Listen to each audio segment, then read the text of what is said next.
What if the UNSC Infinity entered the Stargate universe and faced the Borg, EPSR 2?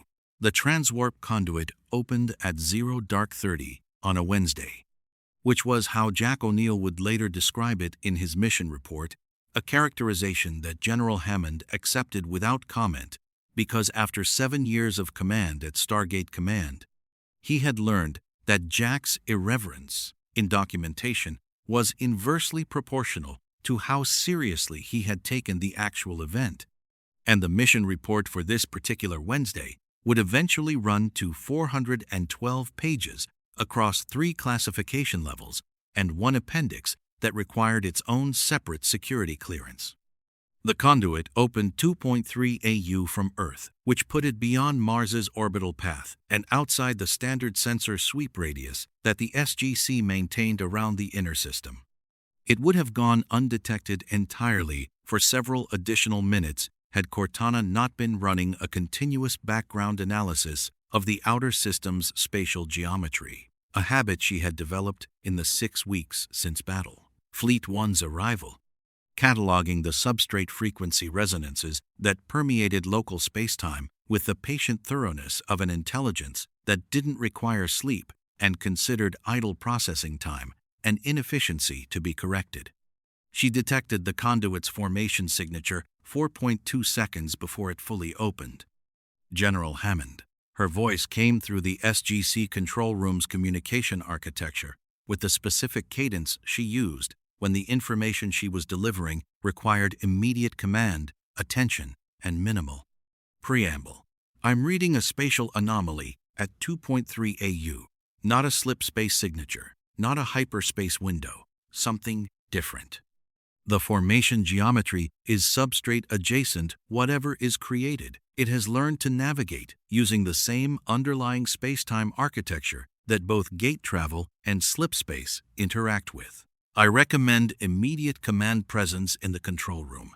Hammond was there in 3 minutes. Walter was already at his console, running the outer system sensor sweep on manual override, pulling every available resolution from arrays that had been significantly upgraded in the 6 weeks since the UNSC engineering teams had finished their first round of SGC infrastructure improvements. Carter arrived 30 seconds behind Hammond, pulling her jacket on, the specific quality of a scientist who had learned to trust Cortana's anomaly classifications implicitly and respond to them with the same urgency she applied to incoming gate activations. On screen, Hammond said.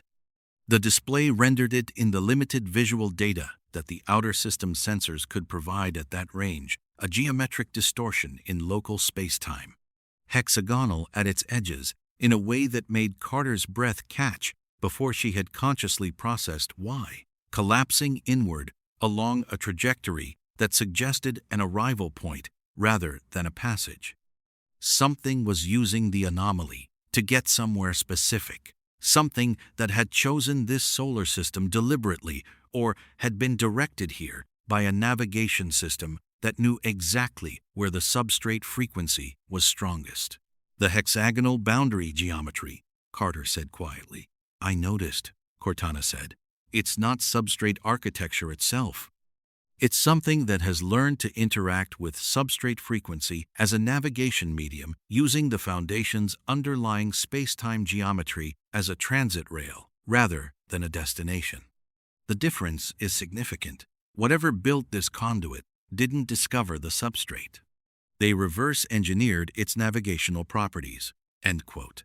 Another pause that lasted 1.8 seconds long for Cortana, meaningful in the way that her extended pauses always were. Whatever built this conduit has been using the substrate to navigate for a very long time, longer than the ancients, possibly longer than the forerunners. How long? Hammond asked. The conduit's formation data suggests a transit technology operating at substrate-adjacent frequencies for, at minimum, another pause. 300,000 years of operational refinement. The efficiency of the formation sequence alone implies generational improvement cycles across a civilization that has not fundamentally changed its expansion methodology in that entire period. The control room absorbed that in the specific silence of people who had spent 6 weeks recalibrating their understanding of how old things could be and were discovering that recalibration had not gone far enough. Walter's hands were motionless on his console. 2 of the night shift technicians had stopped their routine monitoring entirely and were staring at the anomaly display with the expressions of people whose professional training had not included a protocol for this category of event. "What comes out of it?" Jack asked, from the doorway. He had his P90. He always had his P90 when Cortana used the word anomaly at 0:30. He also had coffee, which suggested he had been awake before the alert, the specific insomnia of a commanding officer whose instincts had spent 30 years developing sensitivity to the hours before significant events.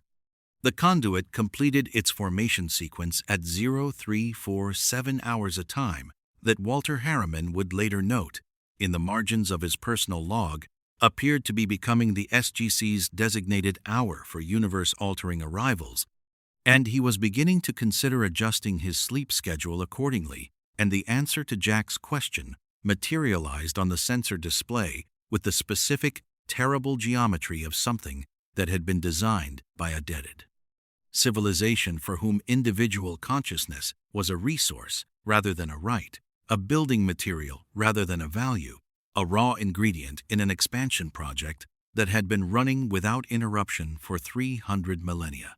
A cube, 3 kilometers on each side, which was a measurement that required a moment to fully resolve into spatial comprehension. 3 kilometers of vessel, not in any dimension but in all 3 simultaneously, a perfect geometric form that declared by its very shape that the civilization which built it had moved beyond the organic logic of aerodynamics and hydrodynamics and the biological intuitions that produced every other warship design in the SGC database.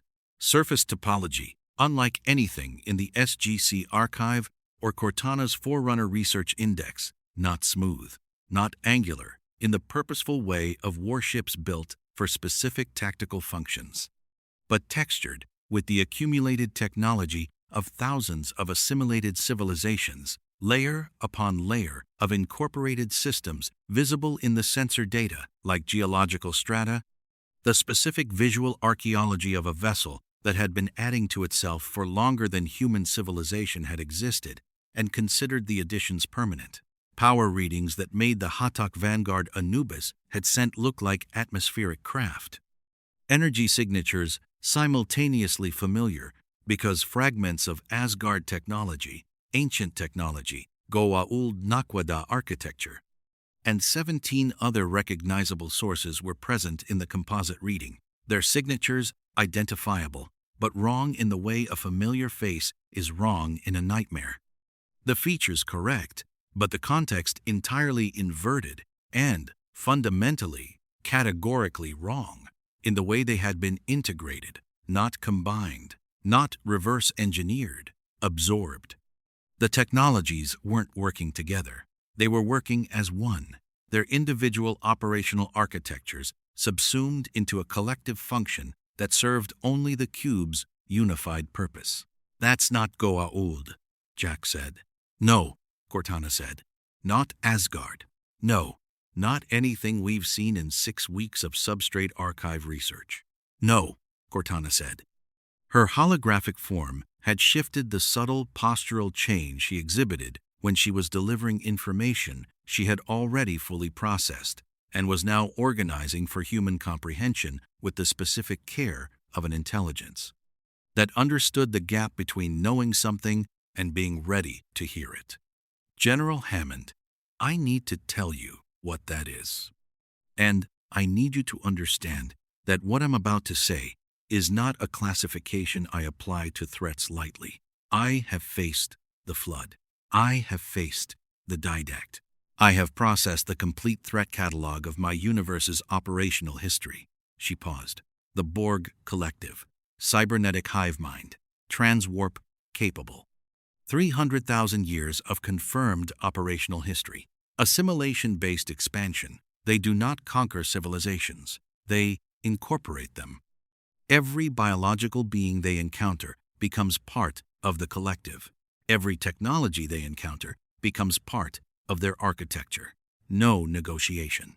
No individual command structure accessible through conventional communication.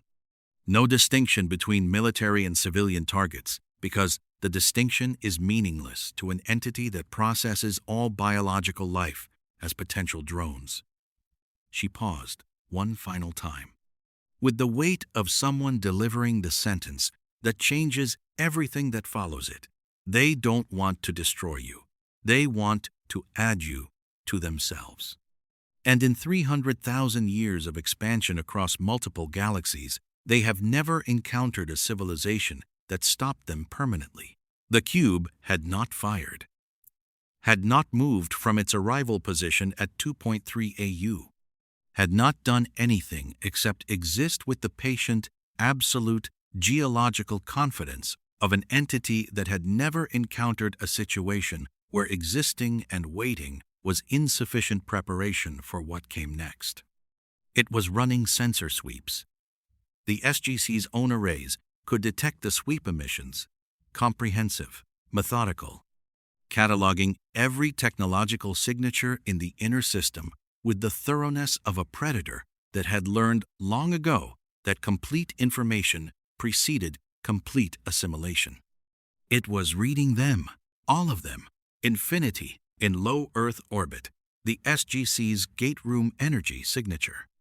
The Naquadah power traces from the disabled Hatak vessels still in parking orbit from the Anubis engagement, the Asgard communication relay that Thor had left operational for emergency contact, the Substrate frequency resonances from the Foundation facility's stewardship connection, all of it being read, cataloged, and filed under acquisition targets. Then the communication channel opened. It opened on every frequency simultaneously: SGC military bands, UNSC communication architecture, Tok'ra subcutaneous implant frequencies, Asgard long-range communication bands, the Substrate frequency itself, and 6 other transmission channels that the SGC had never used because they had never known they existed until the Borg demonstrated them a transmission so comprehensive in its coverage that it felt less like a message and more like a declaration of the territory the sender already considered theirs, not a greeting, an administrative notification. The voice that filled the SGC control room was not one voice. It was the specific, layered harmonic of millions of voices reduced to a single expression of collective will voices from 1,000 species across multiple galaxies.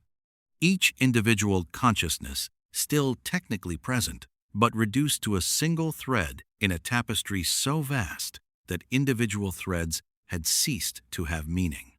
It carried the particular quality of something that had achieved perfect consensus by eliminating the possibility of dissent, perfect efficiency by eliminating the possibility of individuality, perfect purpose by eliminating the possibility of questioning purpose.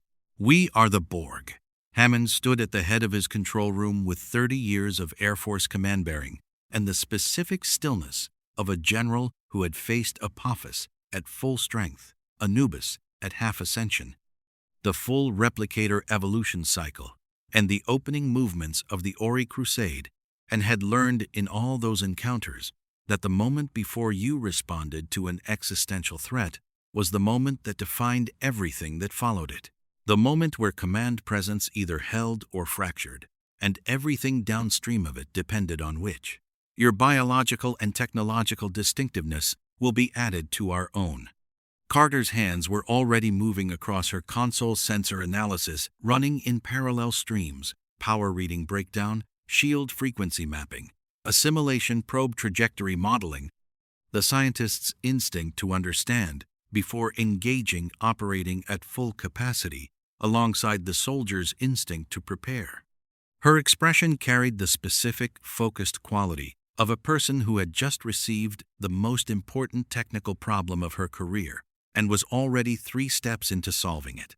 Resistance is futile.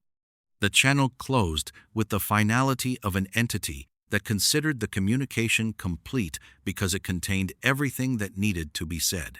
No negotiation point, no demand, no ultimatum, with conditions. Just the statement of an outcome the collective considered already determined, transmitted as a courtesy to the civilizations involved, the specific terrible courtesy of informing someone of their future rather than asking their opinion of it. Jack O'Neill looked at the sensor display, at the 3-kilometer cube sitting at 2.3 AU, with the patient confidence of 300,000 years of undefeated expansion, at Hammond, at Carter, at Cortana's holographic form carrying the specific expression of an AI who had encountered the Borg in Federation historical records during her archive research and was now processing the full categorical distance between historical, record, and present sensory reality, the distance between knowing what something is and standing in the same solar system as it. He drank his coffee. "Well," Jack said, "that's new." Aboard Infinity, Master Chief was already in full Mjolnir and moving toward the briefing bay before Lasky's general quarters alarm had completed its first cycle. The proximity alert that Cortana had routed through his neural interface had delivered the sensor data directly cube, 3 kilometers, assimilation-based, substrate-adjacent transit technology, currently surveying the inner system with the methodical patience of something that had never needed to hurry. He had reviewed the Borg file in Cortana's archive database during the 6 weeks of Substrate research, not because he had expected it to become operationally relevant, but because Cortana had flagged it during the Federation Historical Records integration as a threat classification that exceeded every other entry in the database by a categorical margin, and the Chief had a standing operational principle about threat classifications that exceeded categorical margins. He knew what was out there. He knew what it wanted. He knew that Mjolnir's energy shielding, his augmented biology, his neural interface, and every piece of UNSC technology in the battle group represented exactly the kind of distinctive biological and technological profile the collective considered acquisition-worthy.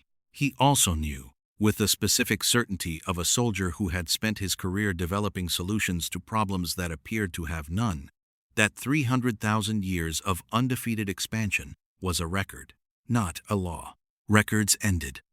Lasky met him in the corridor outside the briefing bay, moving fast, uniform jacket still being sealed. Behind them both, Palmer's Spartan 4s were forming up with the organized speed of warriors who had fought a Kull engagement 6 weeks ago and had spent the intervening period training specifically for the next thing that would require everything they had.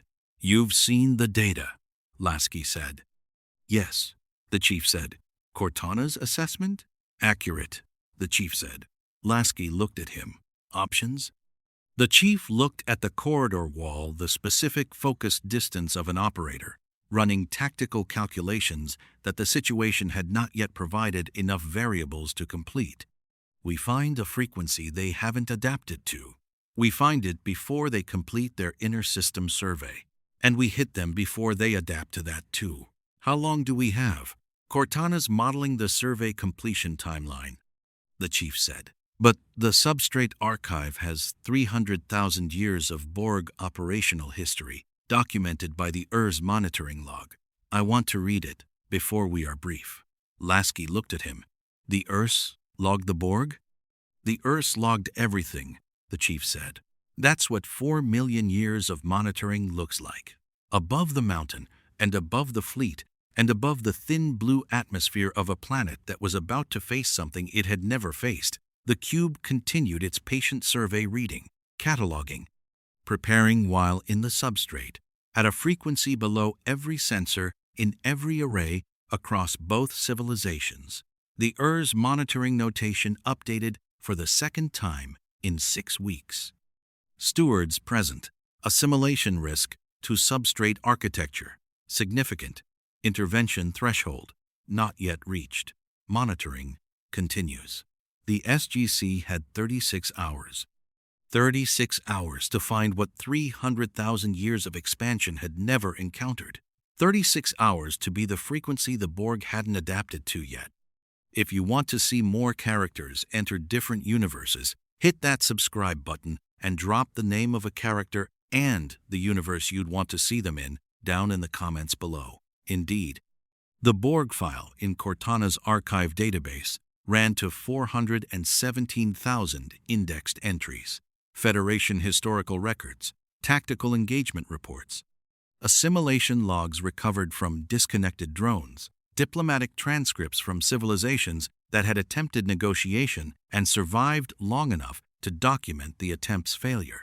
She had integrated it during the third week of Substrate archive research, flagging it under the classification header she reserved for threats that exceeded every other entry in a given category by a margin that made the category itself insufficient. The chief read the operational summary in 40 seconds, the tactical breakdown in 90, the assimilation biology profile in 3 minutes, which was longer than his standard document processing time because the biology profile required him to cross-reference it against his own augmented physiology with the specific professional attention of a soldier identifying his personal vulnerabilities before an engagement rather than during one. The news was not good. The news was not catastrophic. The news was the specific category of tactical intelligence that transformed an apparently impossible problem into a merely extremely difficult one, which in the chief's operational history had always been the category worth working with. Nanoprobes, injected on contact. Cybernetic conversion beginning within seconds of injection. Augmented biology slowed the process. The Spartangent 2 enhancement suite had mechanisms the nanoprobes would need to overcome rather than simply execute against, but did not stop it. Mjolnir's energy shielding provided a physical barrier against contact injection at range, but not at close quarters. The neural interface was the critical vulnerability, a direct pathway from external technology into his cognitive architecture that the nanoprobes, if they reached it, could use as an integration highway. Cortana was the greater vulnerability. An AI of her processing capacity and architectural complexity was not just an assimilation target, she was an acquisition priority. The collective had assimilated AIs before. The Federation records documented 3 cases.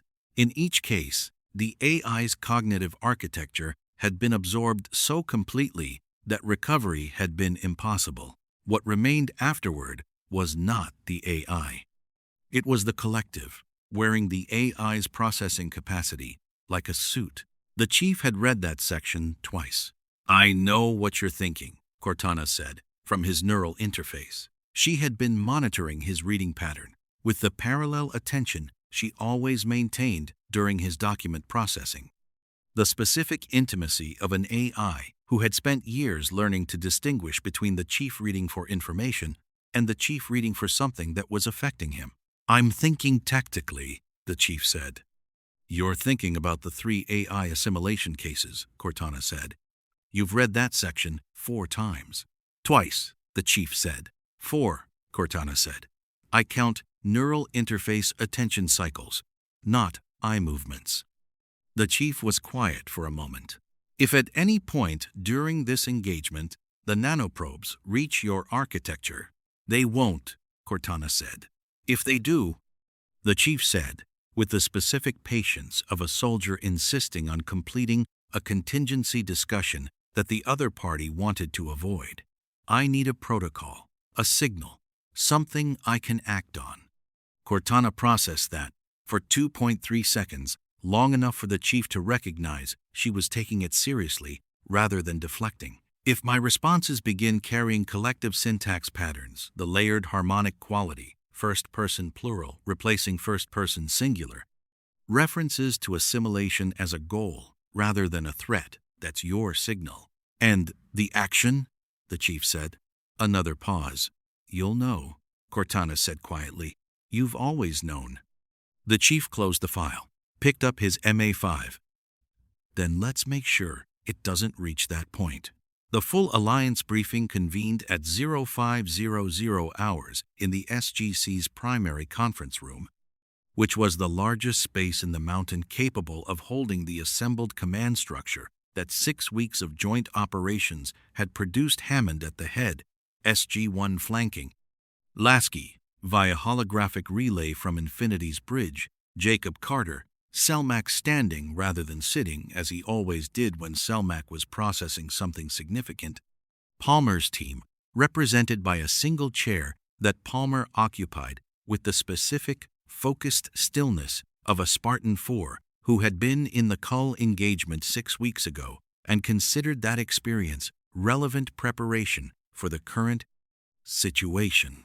Jonas Quinn had already filled 14 pages of notes before the briefing formally opened. Hammond presented the sensor data, first cube dimensions, power readings, assimilation probe, trajectory modeling, the Borg transmission playback that filled the conference room with the layered harmonic of millions of voices in a way that produced a visible physical response in every person present.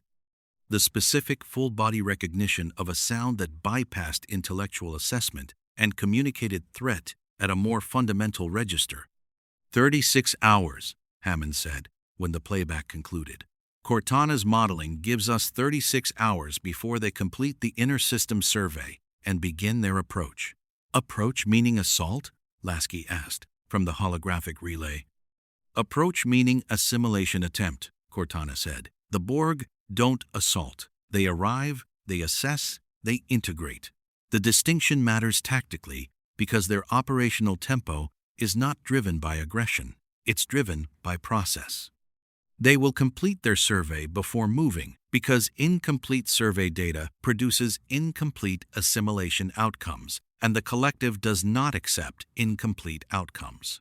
Which means our 36-hour window is reliable, Carter said. As reliable as a 300,000-year-old operational methodology can be, Cortana said. Yes. Weapons, Jack said. He had his coffee. He had the expression he wore when he wanted the tactical discussion to move faster than the scientific discussion, and was exercising restraint about saying so directly. What works? That's the problem, Carter said. She pulled up the tactical display shield, frequency analysis, weapons testing projections, the specific engineering challenge of fighting an enemy that adapted to every attack after sufficient exposure. Standard UNSC MAC rounds will be effective for the first 3 to 4 volleys. After that, the Borg adaptive shielding will have recalibrated to the kinetic impact profile, and effectiveness degrades toward 0. She looked at Lasky's holographic form. Archer missiles 2, possibly 3 volleys before adaptation. Longsword-mounted weapons follow the same curve. The curve being, Jack said, everything we have works for approximately 10 minutes of sustained engagement, Carter said. After 10 minutes, none of it works. The conference room processed that in the specific silence of professionals encountering a tactical parameter that required a complete strategic rethink rather than an adjustment. The Naquadah option, Jacob said. Selmack had been present in his bearing for the past several minutes, the subtle shift in posture and vocal register that indicated the symbiote was directing. Naquadah enhanced energy weapons operate on a frequency the Borg have not historically encountered because Naquadah does not exist in the galaxies where they have previously operated. It is indigenous to our galaxy, specifically a mineral that predates the Goa'uld by geological epochs, and whose energy signature is embedded in the substrate frequency architecture itself, meaning the Borg can adapt to it, Carter said, but the adaptation will take longer than standard weapons because the frequency is genuinely novel to them. We get more volleys before the curve hits 0. How many more? Lasky asked. Unknown, Carter said. But Naquadah's energy signature has properties that the Borg's standard adaptive algorithm, which is designed around electromagnetic and kinetic threat profiles, may struggle to recategorize quickly. The substrate resonance component specifically. She looked at Cortana. Your modeling? If the Naquadah weapon is delivered at the cube's primary power node rather than its external shielding, Cortana said, the adaptive algorithm has to work inward from the point of impact rather than outward from the shield surface. It buys additional time, possibly significant additional time, a pause. But the power node is inside the cube. External delivery won't reach it. The conference room understood what that meant before Cortana completed the sentence. Someone has to go inside, Daniel said. Yes, Cortana said. Inside a Borg cube? Jack said. Yes, Cortana said. With a Naquadah bomb. A Naquadah-enhanced energy disruption device, Carter said, with the precision of a scientist who considered terminology operationally relevant. The construction requires components from the disabled Hatak vessel's Naquadah power cells, from the Peltok systems, specific crystal configurations from the ship's hyperdrive motivator, and a delivery housing that Okafor's engineering team can fabricate in approximately 8 hours. 8 hours of construction, 28 hours remaining in the window, Lasky said.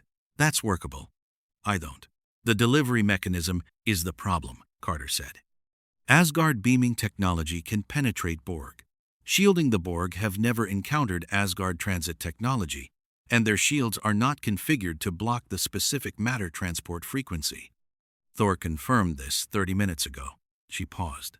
But the beaming technology can only deliver the device to a specific internal coordinate.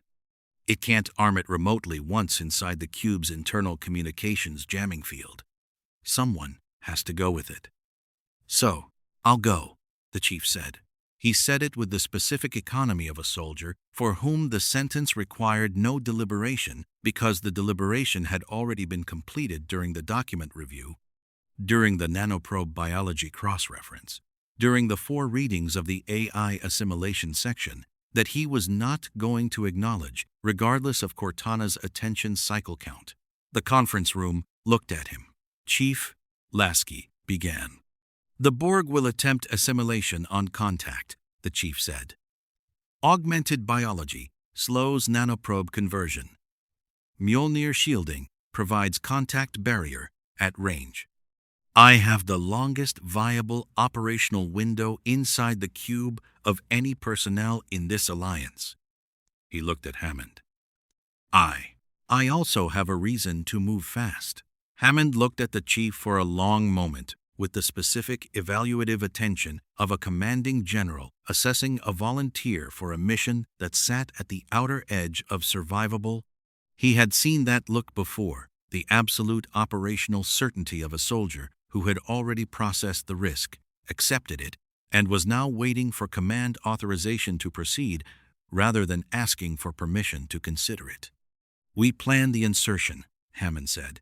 We solved the substrate vulnerability. First, Cortana. I want your full analysis of how the Borg are attempting to access the Foundation frequency and how we close that access point before they complete their survey. Already running, Cortana said. Carter Naquadah device construction starts now. I want Okafor's team on the Hatak components within the hour. Yes, sir, Carter said. Already moving. Jacob, Hammond said. Selmac, the Takra Intelligence Archive on Naquadah, energy, weapon frequency, profiles everything you have. Everything we have, Selmac confirmed. Hammond looked at the holographic display, at the cube sitting at 2.3 AU with its patient survey running, its adaptive algorithms cataloging 36 hours of inter-system technological signatures, its 300,000 years of undefeated expansion represented in every surface texture of its impossible geometry. We have 36 hours and one frequency they haven't adapted to yet, Hammond said. Let's make sure we use both correctly. Outside the mountain, Colorado morning was beginning the specific, ordinary beauty of a sunrise over mountains that had no awareness of the 3-kilometer cube beyond Mars, cataloging everything beneath them. In the SGC gate room, the Stargate stood dormant. In Infinity's engineering bay, Okafor was already pulling Hatak components. In the substrate, the Earth's monitoring notation updated again with the patient continuity of 4 million years of record-keeping. Assimilation risk to substrate architecture elevated. Steward engagement Confirmed. Monitoring continues. 36 hours. The frequency that 300,000 years had never found was about to be built in 8. The Hatak vessels in parking orbit had been there for 6 weeks, 3 disabled Goa'uld motherships held in place by a combination of Infinity's tractor systems and the specific bureaucratic inertia of an alliance that had been too busy establishing substrate stewardship protocols and archive research schedules to fully address the question of what to do with 3 captured System Lord warships. Hammond had twice placed the disposition question on the weekly command meeting agenda. Twice, it had been displaced by more pressing matters. It turned out the more pressing matter had been waiting for the correct crisis to make the captured vessels relevant. Okafor's engineering team beamed aboard the lead, Hatak at 054, 7 hours 6. UNSC engineers, 2 SGC technical specialists, and Teal'c, who had been on every Hatak boarding operation the SGC had conducted, and whose operational knowledge of Goa'uld vessel architecture had saved lives on enough previous missions that Hammond had stopped treating his inclusion as optional and started treating it as standard. The Peltak was exactly as they had left it 6 weeks ago, the gold and obsidian aesthetic of Goa'uld design philosophy intact, the holographic displays dormant, the Naquata power cells in the ship's primary conduit running at minimal maintenance output. The specific preserved quality of a vessel whose crew had been removed and whose systems had been set to standby by people who had other things to do and expected to return eventually. Teal'c moved through the vessel with the practiced efficiency of a man who had served aboard Hataks for a century and knew their architecture the way SGC personnel knew Cheyenne Mountains corridors, not by reading schematics, but by accumulated physical memory. He located the primary Naquata power cell housing in 4 minutes, the hyperdrive motivator crystal configuration in 7, and the secondary Peltak power relay that Cortana's device specifications required in 11. The cells are at 34% capacity, Teal'c reported, running the standard Goa'uld diagnostic display with the ease of someone for whom the interface was a first language. Sufficient for the device specifications Carter outlined. The crystal configuration is intact. The hyperdrive sustained no damage in the engagement. Copy that, Carter said, through the comm. She was already in the SGC's secondary lab, the device schematic on her main display. The specific, focused energy of a scientist who had been given a genuinely novel engineering problem and an 8-hour deadline and was treating both as the most productive combination available. Teal'c, I need the crystal array from the motivator housing. The full array don't separate the primary from the secondary resonators. The substrate frequency component requires them to operate as a unified system. Understood, Teal'c said. Okafor's team pulled the components with the organized efficiency that 6 weeks of working alongside SGC specialists had produced the cross-training that happened at the edges of sustained collaboration. UNSC engineers learning Goa'uld component handling from Teal'c's quiet demonstrations. SGC specialists learning UNSC fabrication protocols from Okafor's equally quiet corrections. The specific productive culture of people who had fought together and trusted that the trust was worth maintaining through the ordinary friction of technical work. They were back in the mountain by 0712 hours. Carter had the fabrication housing ready. The 8-hour clock started properly at 0715. Daniel found the Borg operational file in the Substrate archive at 0830 hours, not the Federation historical records that Cortana had integrated a separate document, older, written in the proto-ancient notation that the Earths had used to record their monitoring observations across 4 million years of galactic history, a file that predated the Federation's first Borg contact by approximately 297,000 years, written by observers who had watched the collective's emergence from its origin point and documented its expansion with the patient scientific detachment of entities for whom 300,000 years was a meaningful observational period rather than an incomprehensible one. He read it with the focused speed of a linguist who had spent 6 years developing an intuitive relationship with proto-ancient notation and was now operating in the Substrate archive's even older foundational linguistic stratum. The language beneath the language, the text that everything else was descended from. The first section covered the Borg's origin, a species called the Vaudoir Adjacent Collective that had developed cybernetic enhancement technology approximately 312,000 years ago, discovered, within 4 generations of that development, that the enhancement created a neurological pathway toward hive-mind integration that was effectively irreversible once a civilization crossed a specific augmentation threshold. The Urs had observed the threshold crossing and documented it with the specific notational quality of observers who had seen it before in other species and recognized the pattern.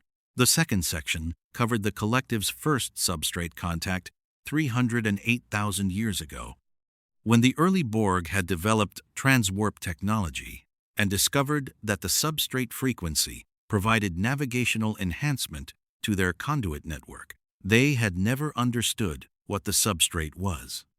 They had simply used it, the way a civilization might use a river for transportation without understanding hydrology effectively, practically, without comprehension of the system they were exploiting. The third section was the one that made Daniel stop writing and simply read. It was titled In Proto-Ancient Notation, that translated as approximately the collective's fundamental vulnerability documented and preserved for steward reference. The Urs had known.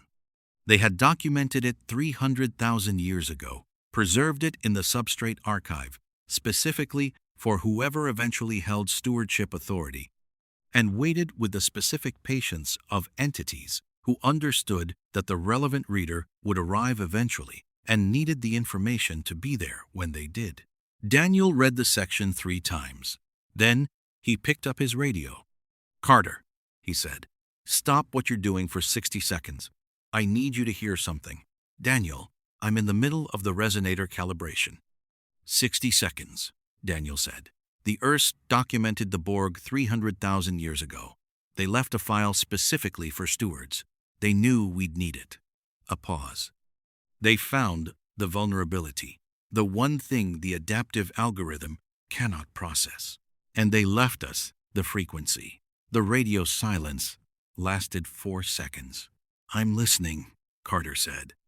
The frequency was elegant in the specific way that fundamental solutions were always elegant, not complex, not requiring vast resources or unprecedented technology, but requiring the precise understanding of a system's architecture that only came from 4 million years of observation from the outside. The Borg adaptive algorithm operated on a threat classification framework that processed incoming attacks through 17 distinct analytical categories: electromagnetic, kinetic, thermal, particle-based, and 13 others that covered every weapons technology the collective had encountered across 300,000 years of expansion. When a new threat arrived, the algorithm identified its category, retrieved the adaptation protocol for that category, and implemented the shield modification within seconds. The vulnerability was not in the categories. It was in the classification process itself. The algorithm required the threat to fit a category in order to adapt to it. A completely uncategorizable attack, one that operated on a frequency the algorithm could not process through any of its 17 analytical frameworks, did not trigger adaptation. It triggered a classification loop. The algorithm attempted to categorize, failed, attempted again, failed again, and continued attempting indefinitely while the threat remained active. The substrate frequency itself was uncategorizable by the Borg adaptive algorithm, not because it was more powerful than anything the algorithm had encountered, because it was more fundamental. The substrate operated below the threshold of every electromagnetic and energy framework the algorithm used for classification, below the floor of the collective's comprehension of how the universe was structured, Because the Borg had been using the substrate as a navigation rail for 300,000 years without ever understanding what it was. They had catalogued its effects without cataloging its nature. The algorithm had no framework for a threat that operated at the level of space-time geometry itself, because space-time geometry was the medium the algorithm operated in, rather than a weapon system it had ever needed to classify. A weapon that delivered its payload through direct substrate frequency modulation would be invisible to Borg adaptation. The Earths had built one. The specifications were in the archive. They had never used it because they were non-interventional. They had left it for the stewards because stewards, by definition, would eventually need it. Carter read the specifications in 11 minutes. Then she sat very still for approximately 30 seconds, which was the specific stillness of a scientist who had just encountered a solution so complete that the mind required a brief pause to fully accept that it was real before beginning the work of implementing it. "Cortana," she said. "I've read it," Cortana said. She had been monitoring Daniel's archive session through the Substrate Research Network's shared access protocol. The specifications are compatible with the Naquata device housing we're already fabricating. The resonator crystal array from the Hatak hyperdrive motivator is the correct component for substrate frequency modulation. We don't need to rebuild the device. We need to retune it. How long? 2 hours, Cortana said.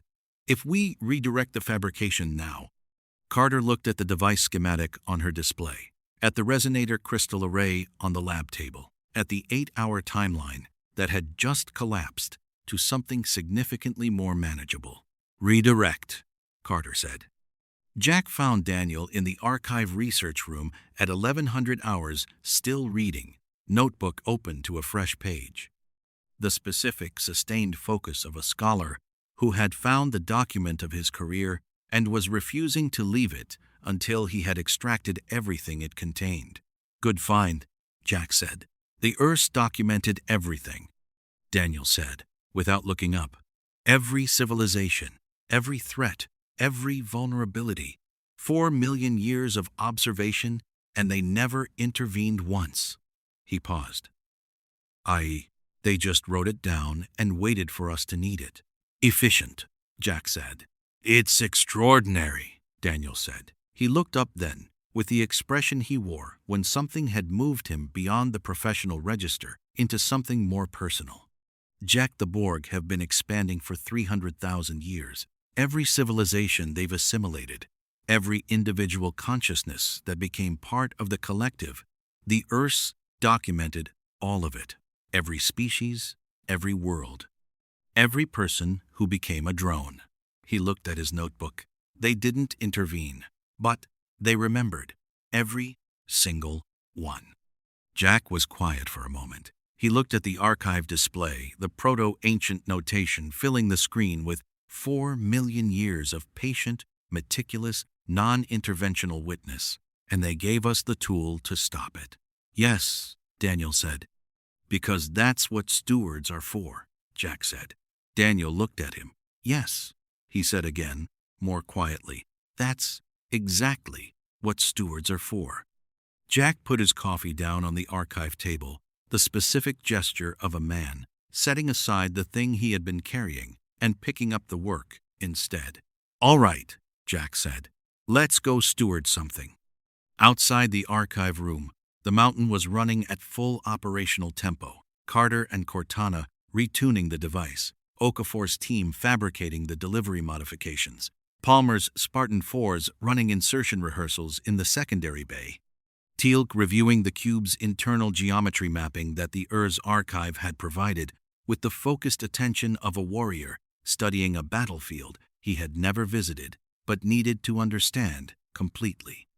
At 2.3 AU, the cube continued its survey. 28 hours remained. The frequency that 300,000 years of expansion had never encountered was being built in a basement under a Colorado mountain by people who had been stewards for 6 weeks and were discovering what the responsibility actually meant. The device was complete at 1,300 and 47 hours, 4 hours, and 32 minutes ahead of the original 8-hour fabrication estimate, which Carter logged without comment, but which represented the specific productive output of two scientific traditions working the same problem from complementary angles with a solution architecture that the Earth's had, in their characteristically thorough way, already optimized for exactly the components available. It was not large. That was the first thing everyone noticed when Carter brought it to the briefing table, a housing approximately the dimensions of a standard UNSC equipment case, the resonator crystal array from the Hatak hyperdrive motivator, visible through the fabrication housing's inspection panel, glowing with the specific deep amber of Naquata energy in active resonance. The substrate frequency modulator that Cortana had integrated into the device's output architecture was invisible to the naked eye, operating below the threshold of visible light. Below the threshold of every sensor, the Borg's adaptive algorithm used for threat classification. Below the floor of the collective's comprehension of how the universe was structured. It looked like something a competent engineer had built in a basement under a Colorado mountain in 4.5 hours, which was exactly what it was. The substrate frequency modulator activates on a manual trigger, Carter said, running the briefing with the focused efficiency of a scientist who had spent 4.5 hours building something and was now allocating the next 30 seconds to explaining it before the operational planning consumed the remaining timeline. Once activated, the device emits a substrate frequency pulse that propagates through the cube's internal architecture at the speed of space-time geometry itself, faster than the Borg's internal communication network, faster than the adaptive algorithm's response cycle. The pulse interacts with the cube's power architecture at the fundamental level and produces a cascading collapse of every system drawing power from the primary node. How complete a collapse? Lasky asked. Total, Cortana said. The substrate frequency pulse doesn't damage the systems. It removes the space-time geometry that the systems operate within. Everything in the cube that requires a stable local space-time framework to function, which is everything stops functioning simultaneously. The drones? Jack asked. Carter paused. The drones' cybernetic systems draw from the cube's power architecture through a distributed network. The pulse propagates through that network. Their cybernetic functions cease. And their biological components? Daniel asked quietly. Unaffected, Carter said.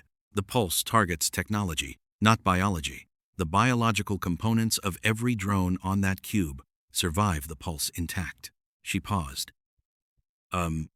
What they are after the pulse, whether the biological minds that were assimilated have anything left to return to, that's a question the Earth's documentation doesn't fully answer. The conference room held that, for a moment, the specific weight of a weapons briefing that contained a humanitarian dimension nobody had fully processed yet. The Federation recovered drones, Daniel said. Individuals who were disconnected from the collective and retained enough of their original consciousness to rebuild. It's documented in the historical records. He looked at Carter. The pulse disconnects them from the collective. Yes, Carter said. Then what happens to them matters, Daniel said.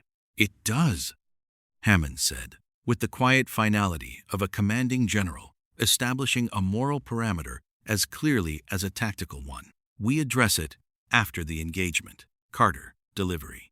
The Asgard beaming technology penetrates Borg shielding on the substrate-adjacent transport frequency that Thor confirmed this morning, Carter said. Thor has modified Infinity's Asgard transport array to deliver a single payload to internal cube coordinates while simultaneously maintaining a retrieval lock on the delivery operative.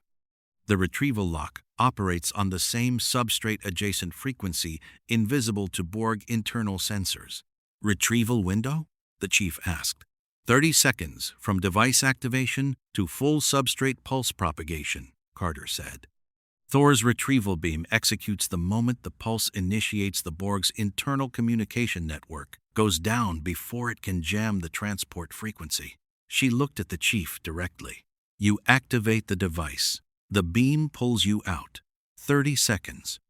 30 seconds in a Borg cube, Jack said. It has been a long time, the chief said. I know. The insertion point, Cortana said.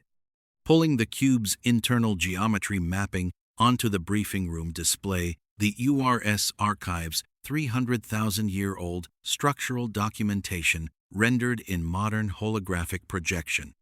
The specific irony of the oldest observers providing the most detailed intelligence on the longest-running threat. The primary power node is at the cube's geometric center. The Asgard transport delivers to a coordinate 40 meters from the node the closest position where the transport field maintains coherence against the cube's internal interference architecture. She highlighted the route from insertion point to node, 40 meters through the active Borg cube interior. The display showed what 40 meters of active Borg cube interior looked like, the specific nightmare geometry of a vessel where the walls were composed of assimilated technology, where drones moved in the half-mechanical, half-biological shuffle of beings that had ceased to be individuals and become components, where every surface was simultaneously structure and system, and the crew never stopped working because the crew and the ship were the same entity. The drones will respond to the chief's presence, Cortana said. The collective will identify his neural interface as an assimilation priority and redirect internal response toward capture rather than neutralization. That's both a complication and an advantage. Capture protocols move drones toward the target rather than deploying defensive weapons, which means the chief faces close-quarters assimilation attempts rather than directed energy fire. Mjolnir handles close quarters, Palmer said, from her position at the table's edge. She had been quiet through most of the briefing, the specific professional quiet of a Spartan 4 processing tactical information and reserving commentary for the moment it added value. Chief, do you want a fire team on the insertion? No, the chief said. Additional operators extend the collective's response across multiple capture priorities. That redirects drones away from a single point and complicates the route to the node. He looked at Palmer. I move faster alone. Palmer nodded. Single movement, complete, no argument, the acknowledgement of a Spartan who understood the calculus and respected the conclusion. The substrate vulnerability, Hammond said. Cortana, your full analysis. The Borg have been attempting to access the Foundation frequency through the chief's neural interface since their survey began, Cortana said. The conference room was still. Not actively, they haven't isolated his signature yet. But the substrate-adjacent properties of the transwarp conduit they used to arrive here means their navigational architecture is already resonating at a frequency proximate to the Foundation's stewardship connection. As they complete their inner system survey and their sensor resolution improves, they will isolate the stewardship connection and attempt to use it as an assimilation gateway. She paused. If the collective accesses the substrate, every Stargate in the Milky Way becomes an assimilation delivery mechanism. Every slipspace entry point in my universe becomes a transwarp conduit. The Foundation's infrastructure, 4 million years of space-time architecture maintained for the benefit of every civilization that uses it, becomes the most efficient assimilation network in the collective's 300,000-year operational history. The silence that followed was the specific silence of a room that had just understood the full scope of what they were defending. How long before they isolate the connection? Hammond asked. 14 hours at current survey resolution improvement rate, Cortana said. We have 22 hours remaining in the window before approach. The substrate access risk peaks at hour 14, regardless of their physical approach timeline. Then the insertion happens before hour 14, Hammond said. Yes, sir, the chief said. Thor arrived in the mountain at 1,500 hours, not via gate, not via Asgard vessel. but via the direct beaming technology that the small gray Supreme Commander of the Asgard fleet deployed with the specific casual mastery of a being for whom matter transport was as routine as walking. He materialized in the SGC briefing room with the complete absence of drama that characterized every Asgard entrance Hammond had ever witnessed, as though the laws of physics were a formality Thor observed out of courtesy rather than necessity. "General Hammond," Thor said, in the measured cadence that contained 4,000 years of Asgard perspective on human urgency. "I have completed the transport array modifications." He looked at the device on the briefing table. "Your weapon is more elegant than I anticipated." "The Earth's specifications helped," Carter said. "Yes," Thor said. He looked at the device with the specific attention of a being who had spent 4 millennia studying ancient technology and was now examining something that predated it. "The Earth's documentation in the Substrate archive, I was not aware it contained operational weapon specifications." "It contained whatever the stewards would need," Daniel said. "That appears to have included this." Thor considered that. "The Asgard have been aware of the substrate frequency for approximately 3,000 years. We have never fully understood its architecture." He paused. "The stewardship designation, what it implies about the Foundation's operational scope, is something the Asgard High Council will need to formally process." "After," Hammond said. "After," Thor agreed, "with the specific Asgard economy of an entity who understood operational priorities." He looked at the chief. "The retrieval lock is calibrated to your neural interface signature. The moment the substrate pulse initiates, the beam executes. You will experience no gap between activation and retrieval." "How confident are you in the 30-second window?" the chief asked. "The substrate pulse propagation rate is a function of space-time geometry rather than the cube's internal architecture," Thor said. "It cannot be slowed by Borg countermeasures because it operates below the threshold of every countermeasure the collective has ever developed. The 30 seconds is not a window, it is a physical constant." The chief nodded. Single, complete, unhurried, the nod of a soldier who had just received the one piece of tactical information that converted a calculation into a certainty. "Then I'm ready," the chief said. The insertion window opened at 1,823 hours, hour 11, of the 14-hour substrate access risk timeline, giving 3 hours of margin before the collective survey resolution reached the threshold that would isolate the stewardship connection. The gate room held the assembled alliance in the specific configuration of people who had run the preparation as completely as preparation could be run, and were now at the point where preparation converted into execution, and the variables you hadn't accounted for became the ones that mattered most. Carter, at the power coupling console. Cortana's holographic form at the chief's shoulder, running active countermeasure protocols against nanoprobe assimilation attempts that she had been refining for 6 hours. Palmer's team at 4-point coverage, not because the gate room needed guarding, but because the specific presence of Spartans in full armor at the moment of a critical insertion was the kind of operational solidarity that didn't require justification. Teal'c stood at the base of the ramp. He looked at the chief with the full attention he reserved for conversations he considered worth having. 40 meters, Teal'c said. "Yes," the chief said. "I have walked longer distances in worse company," Teal'c said.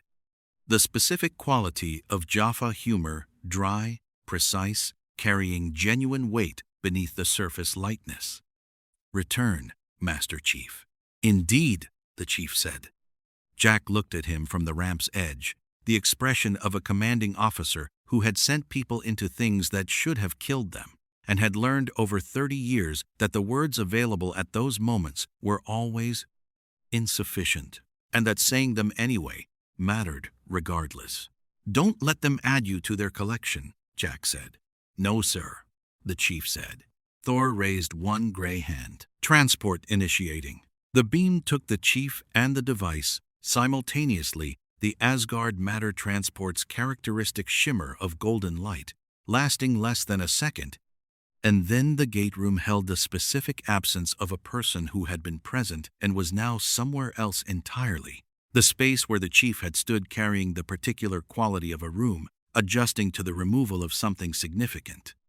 Cortana's holographic form remained at the gate room console, her neural interface connection to the chief maintained across the transport, her countermeasure protocols active, her processing running at full capacity across the 40 meters and the 3 kilometers of Borg cube and the 2.3 AU of void between Cheyenne Mountain and the engagement.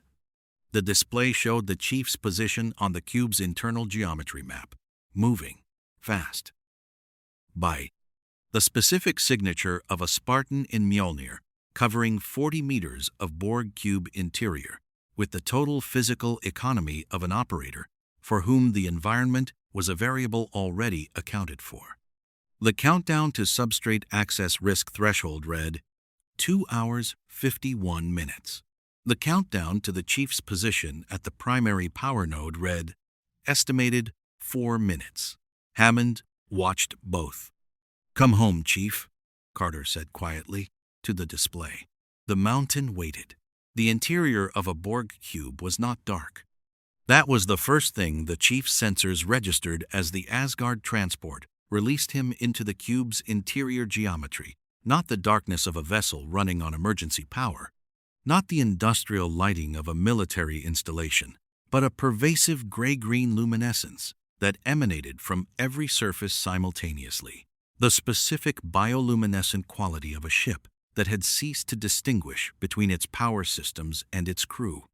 The light came from everywhere and cast no shadows, because shadows required a directional source, and the cube had stopped thinking in terms of direction approximately 300,000 years ago. The geometry was worse than the Earth's documentation had prepared him for. Not tactically worse, perceptually worse.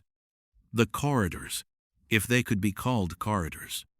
If the word retained meaning in a space where the distinction between passage and chamber and wall had been dissolved by 30 millennia of continuous structural assimilation, ran in orthogonal configurations that the human visual system processed as correct from any given angle and deeply wrong from every other angle simultaneously.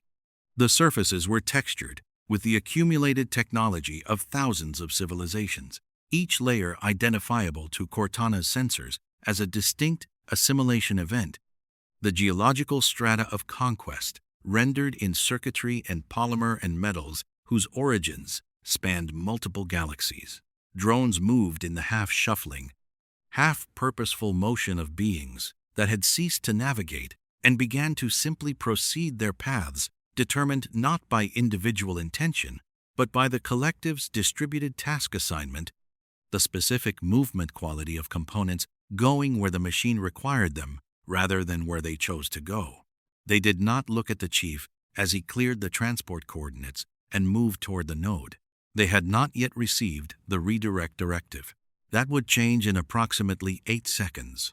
40 meters, bearing 271 degrees, 11 meters down, Cortana said, through the neural interface. Her voice carried the specific, focused quality of an AI running countermeasure protocols at full capacity while simultaneously maintaining the substrate frequency shield around his neural interface and tracking the collectives. Internal communication patterns for the redirect signal. The node access corridor is 22 meters ahead. You'll need to descend through the processing bay. The Earth's mapping shows a vertical shaft at coordinate Mark 4. "I see it," the chief said. He moved.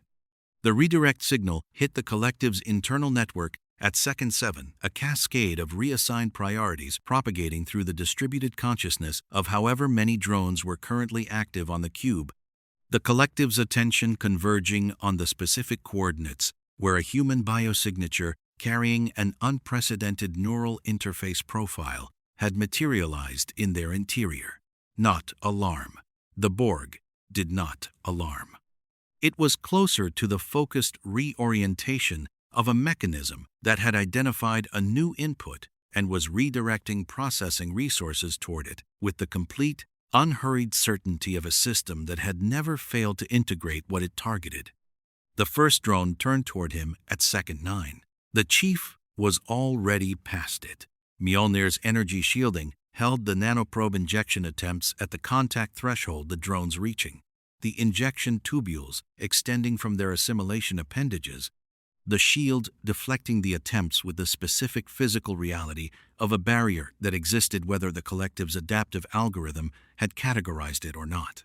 The algorithm was attempting categorization in real time. The chief could see it in the drone's behavioral response, the momentary hesitation of a system running a classification loop on a threat that didn't fit its 17 analytical categories, the half-second delay between reach and redirect that represented the adaptive algorithm failing to find a framework for Mjolnir's specific energy shielding frequency, half a second per drone. At the density of drones in the processing bay, half a second per drone was the difference between 40 meters and an indefinite distance. Processing bay, Cortana said. 12 drones, distributed task positions. The vertical shaft is at the far end. I'm counting 19 meters of active drone density between your current position and the shaft. Routing? The chief asked. Left of the primary conduit housing, right of the secondary assimilation alcove bank, Cortana said. 8-meter gap. It's tight. It's fine, the chief said.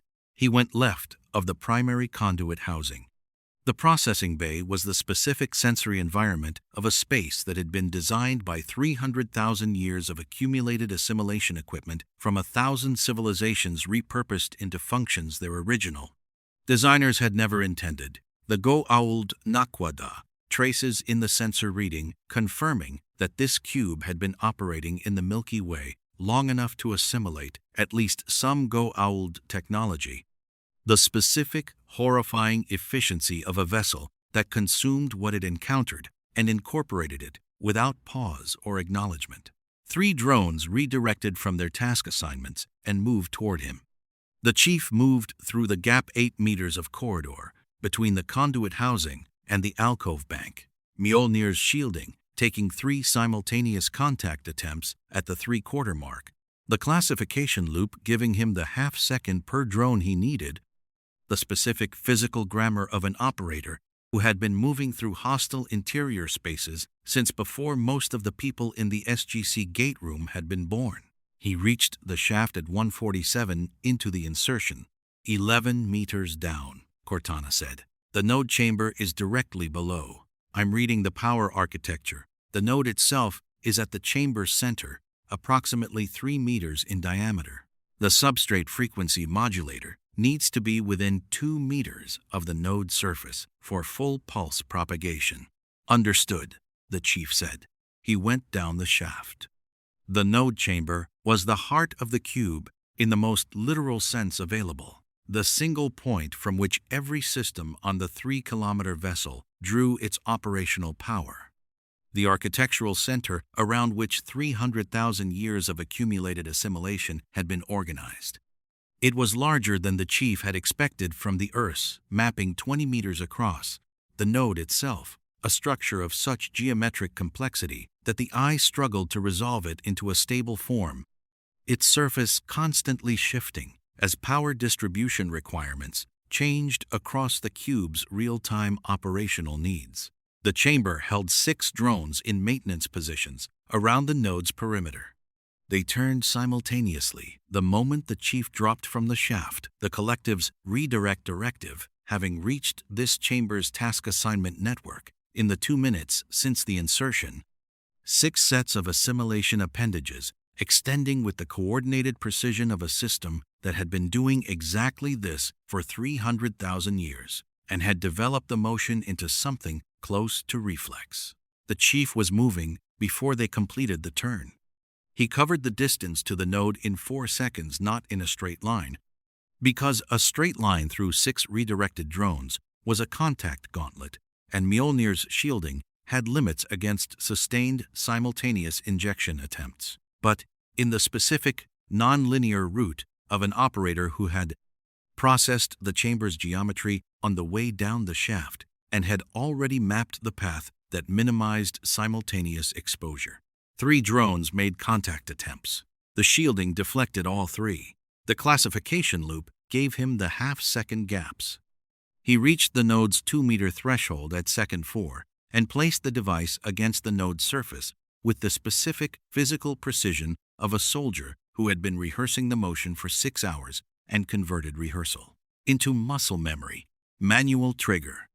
"Chief," Cortana said. Her voice carried a quality he had heard before in the last seconds before things that mattered concluded, in the specific register of genuine rather than operational communication. 30 seconds. "I know," the chief said. He activated the device. The substrate frequency pulse propagated outward from the node at the speed of space-time geometry, faster than the cube's internal communication network, faster than the adaptive algorithm's response cycle, faster than the collective's distributed consciousness could process what was happening to it. It moved through the cube's power architecture the way water moved through a geometric form that had been specifically designed to conduct it, not in spite of the cube's structure but through it. The Foundation's fundamental frequency, finding every system, every conduit, every drone's cybernetic network, and the power cell that connected it to the collective's hive mind. The light changed first. The gray-green bioluminescence that had permeated every surface of the cube's interior flickered, not dimmed, flickered. The specific instability of a power system encountering a frequency its architecture had no framework to resist. Then the drones stopped. Not fell, stopped. The cybernetic systems ceasing their function with the completeness of a switch thrown, rather than a mechanism failing the motion, interrupted mid-reach, the assimilation appendages freezing at their extended positions. The distributed consciousness of the collective withdrawing from 3 kilometers of vessel in a propagation wave that moved outward from the node at the same speed as the pulse itself. The biological components remained. The chief could see it in the drones closest to him, the human and non-human physiologies beneath the cybernetic infrastructure, the chests still rising and falling with the autonomous biological function that the substrate pulse had not touched, the eyes losing the flat, purposeful quality of collective direction and acquiring something else.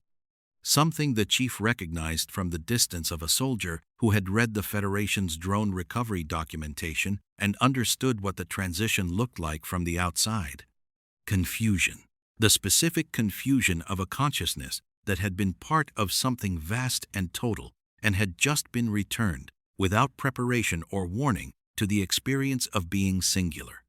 "Retrieval initiating," Thor said, through the neural interface, with the calm of an Asgard who had executed the transport lock and was now running the retrieval sequence with 4,000 years of practiced precision. The golden shimmer of the Asgard beam took the chief at second 27, 3 seconds before the 30-second window closed, which Thor would later note was within acceptable parameters, and the chief would later note was sufficient. The gate room materialized around him. Carter was at her console, with her hands still on the display and her eyes on the readout that had just confirmed substrate pulse propagation across the full 3-kilometer cube interior. Cortana's holographic form was already running the post-activation analysis, her countermeasure protocols standing down with the specific organized efficiency of systems completing their function. Palmer's Spartan 4s were at their 4-point positions, unmoved, unshaken, the specific professional steadiness of soldiers who had held their posts through the longest 4 minutes and 12 seconds the gate room had experienced since the 9 chevron dial. Teal'c looked at the chief with the full warrior's attention. "The node?" "Reached," the chief said. "The pulse?" "Propagated," Cortana said, from the console. "Full cube interior. Every system drawing from the primary node architecture has ceased function." A pause, carrying the weight of a confirmation she had been running probability calculations on for 6 hours and was now delivering as fact. The Borg cube is non-operational. The collective's presence on that vessel has been severed. The gate room held that for a moment, in the specific silence of people who had just received confirmation of an outcome they had worked toward with total commitment and still found themselves needing a second to fully accept as real. Jack O'Neill looked at the sensor display, at the cube sitting at 2.3 AU, 3 kilometers of the most dangerous expansion force 300,000 years had produced, now silent, now dark, now holding the disconnected biological remnants of thousands of individuals. The collective had considered components, and the Foundation's frequency had returned to themselves. "Well," Jack said. He picked up his coffee. "That worked." Hammond looked at the display for a moment, with the expression of a commanding general completing a situation assessment before permitting himself the human response to it. Then he looked at his people at SG-1, at the chief, at Cortana's holographic form already compiling the post-engagement report, at Palmer's team standing down from their positions with the organized efficiency of Spartans who considered the engagement complete when the commanding officer said it was complete and not before. "Good work," Hammond said. 2 words. Sufficient. The first disconnected drone regained coherent consciousness at 2,100 hours. SGC Medical had established a field ward in the secondary bay. Hammond's directive, issued the moment Carter confirmed the pulse's propagation, because the humanitarian dimension Daniel had raised in the briefing had been formally acknowledged as an operational priority, and the mountain had spent the intervening 3 hours preparing for it. Dr. Fraser had reviewed the Federation's drone recovery documentation during the device construction period. 6 cases of successful individual consciousness recovery following collective disconnection, each one different. Each one requiring the specific patience of medical staff who understood that what they were receiving was not a patient in the conventional sense, but a person in the process of remembering that they were a person. The drone that regained consciousness first was humanoid bipedal, the cybernetic infrastructure covering approximately 40% of the visible physiology, the biological components beneath it carrying the specific quality of a body that had been maintained for function rather than well-being for an indeterminate period. The eyes opened and found the SGC's medical bay lighting, and found Fraser's face, and found the specific quality of an environment that was not the cube, and was not the collective, and was not the gray-green luminescence of 300,000 years of accumulated assimilation. The voice that emerged was fractured, partial, the linguistic architecture of a being that had been plural for so long that singular expression required reconstruction from components that had not been used in an unknown span of time. A pause, the specific pause of a consciousness discovering the pronoun. I was. "You're here now," Fraser said, with the quiet authority of a physician who had spent 7 years treating people emerging from impossible experiences and understood that the first thing they needed was not information, but presence.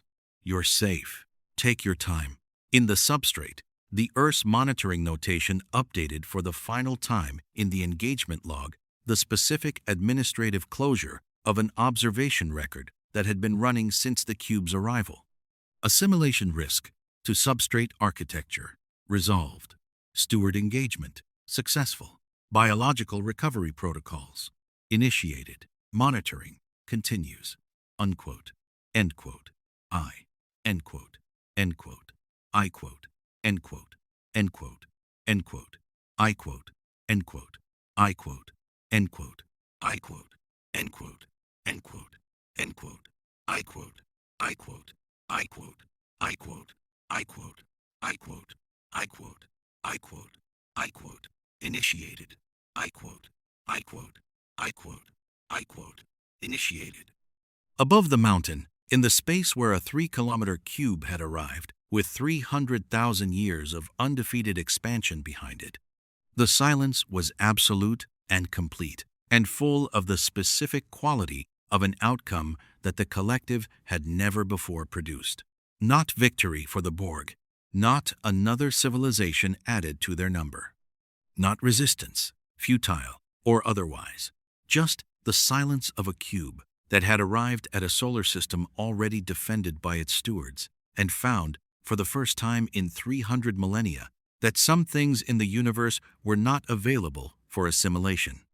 The debrief ran until 0200 hours the following morning, which meant Hammond had been operational for 22 consecutive hours by the time it concluded, and showed the specific metabolic quality of a commanding general who had learned decades ago that the body's objections to extended operation were a negotiation rather than a limit, and that the negotiation always favored the mission when the mission was sufficiently important. This one qualified. Carter presented the engagement analysis. First, substrate pulse propagation data. Borg adaptive algorithm response log, showing the classification loop running indefinitely against the foundation frequency.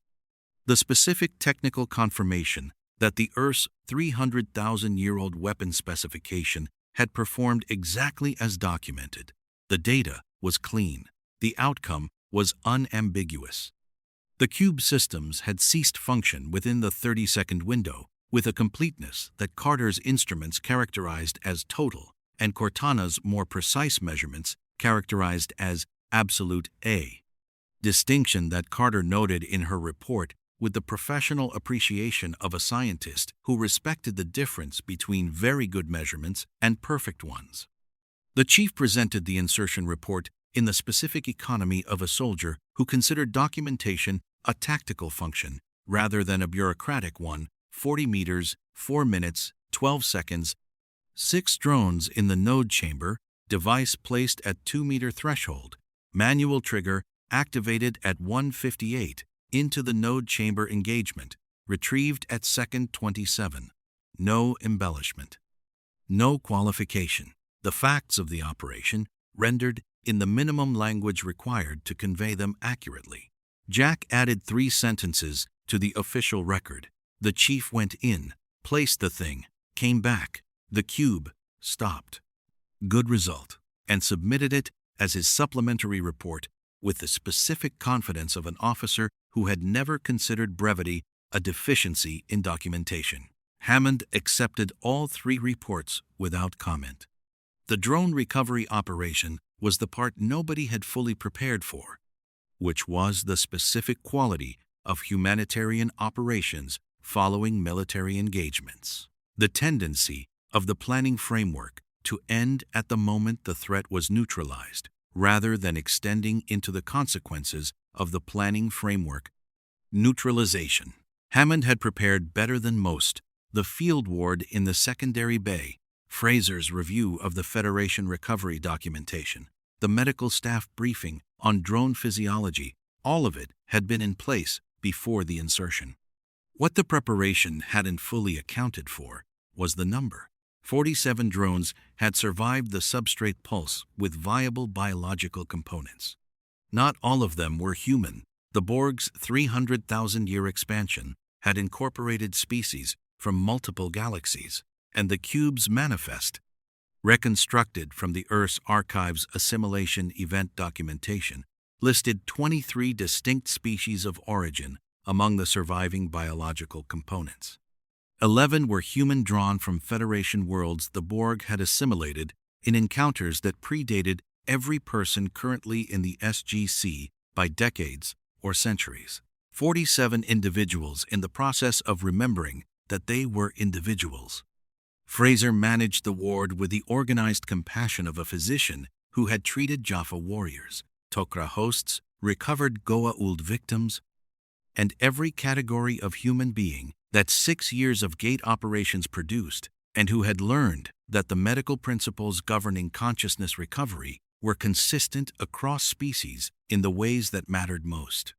Presence, patience. The specific refusal to treat confusion as a problem to be solved, rather than an experience to be accompanied.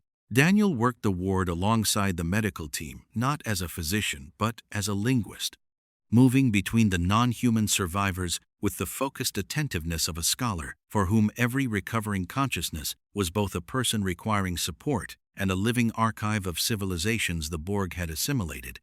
He did not treat them as archives. He treated them as people, and received the archive as a consequence of the relationship rather than its purpose. Teal sat with the human survivors, not speaking initially, simply present, in the specific way of a warrior who understood what it meant to serve a force that had used you as a component and had learned the hard way that the first thing a person needed when they recovered their individual consciousness was evidence that individual consciousness was worth recovering. He had been that evidence for enough people over the past 6 years that the role had become natural rather than performed. The chief visited the ward once, at 0100 hours, moving through the space with a specific, careful quality of a soldier in full Mjolnir armor, adjusting his physical presence for an environment where the armor's scale was wrong. He stopped at the bed of the first drone, who had regained consciousness, the humanoid, with the fractured, singular pronoun, who was more coherent now, 6 hours into recovery. The Federation medical protocols that Fraser had implemented beginning to produce the specific, incremental progress that the documentation had projected. The survivor looked at the chief, at the armor, at the amber visor that gave nothing back. You, the voice was still fractured, but more recovered, the pronoun more stable. You were inside the cube. Yes, the chief said. You placed the device. Yes, the chief said. A pause, the specific pause of a consciousness processing a chain of causation that ended with their own recovery. You came into the cube knowing what was in it. Yes, the chief said. The survivor looked at him for a long moment. Why? The chief was quiet for 3.1 seconds, not processing the question, but processing how much of the answer was his to give, and how much belonged to something larger than any individual account of it. Because the substrate belongs to everyone who uses it, he said finally, not to the collective, not to any single entity. The foundation is infrastructure. It's maintained for everyone. He paused. You're part of everyone. The survivor was quiet. Then, with the specific, careful quality of a being discovering that they had a preference, and that preferences were something they were now permitted to have. I want to know my name. Ward. We'll find it, the chief said. Cortana has the Borg's assimilation records. The event logs document the pre-assimilation identification data for every individual incorporated by this cube. Your name is in there. He paused. All 47 of them are. All. The survivor looked at the ceiling, the SGC's institutional concrete, the fluorescent lighting, the specific ordinary reality of a place that was not a cube and not the collective, and was, improbably, the mountain under Colorado, where the people responsible for maintaining the infrastructure of 2 galaxies had built a field ward for 47 people who hadn't known until 6 hours ago that they were people. Thank you, the survivor said. The chief nodded once. Single, complete, unhurried. Jacob Carter found the chief on the outer perimeter at 0130 hours, the same position where Selmak had spoken with him after the Anubis engagement. The specific geography of the mountain's edge that had become the location where significant conversations happened between significant people, with the specific informality of soldiers who found the open air more honest than conference rooms. Selmak emerged immediately. The Tok'ra High Council has reviewed the engagement data, Selmak said. A weapon operating on substrate frequency modulation, one that the Earth documented 300,000 years ago and preserved in the Foundation archive. The implications for Tok'ra strategic assessment are significant. Goa'uld used the gate network, the chief said. Yes, Selmak said. The substrate pulse in a gate network context propagating through the Foundation's infrastructure, rather than a single cube's power architecture, would affect every system operating on gate-derived power. Across the entire Milky Way simultaneously. A pause. The Tok'ra would need to know that such an application is not being considered. It isn't, the chief said. I believe you. Selmak said. I want the Tok'ra High Council to believe you as well, which requires a formal Stewardship Authority declaration on the substrate weapon's application limitations. He paused. The Foundation belongs to everyone. The weapon that protects it cannot become a tool for controlling everyone. The distinction matters. It does, the chief said. Hammond will issue the declaration. Good, Selmak said. Jacob reasserted. Selmak's been running that calculation since Carter confirmed the pulse propagation. The good news is the Council already trusts Hammond's word. The declaration is a formality. He paused. The Borg, the 47 survivors. What happens to them? Recovery, the chief said. Then, choices. The SGC has gate addresses for 6 of the species of origin. Daniel is already cross-referencing the survivors' pre-assimilation identification data against the Earth's Archive's civilization records. He paused. Some of them may not have worlds to return to. Some of those worlds may not have populations that recognize them. Recovery is the first step. After that, the SGC has experience with people who don't have obvious places to go. Jacob looked at him. You're talking about what the SGC built for Teal'c. I'm talking about what the SGC builds for anyone who needs it, the chief said. The Stewardship Authority isn't just about the substrate infrastructure. It's about the people who use it. Jacob was quiet for a moment. You've been here 7 weeks. Yes, the chief said, and you're already thinking like a steward. The chief looked at the Colorado sky, the specific habit he had developed over 7 weeks of standing on this mountain's edge and looking at the stars that contained both the threats and the people worth defending against. Them, Cortana, thinks I've been thinking like a steward since the first gate mission, he said. She's probably right. She usually is, Jacob said. The collective's response came at 0600 hours, not with a fleet, not with another cube, not with the physical assertion of 300,000 years of undefeated expansion. It came the way the Borg communicated when they had processed something that required a different category of response than the one they had deployed initially, through the substrate frequency itself. The transmission propagated through the Foundation's infrastructure, not a hijack, not an assimilation attempt, but a communication routed through the only channel that the collective's navigational architecture was capable of accessing at interstellar range without a physical vessel present. The substrate-adjacent properties of their transwarp network provide the transmission medium.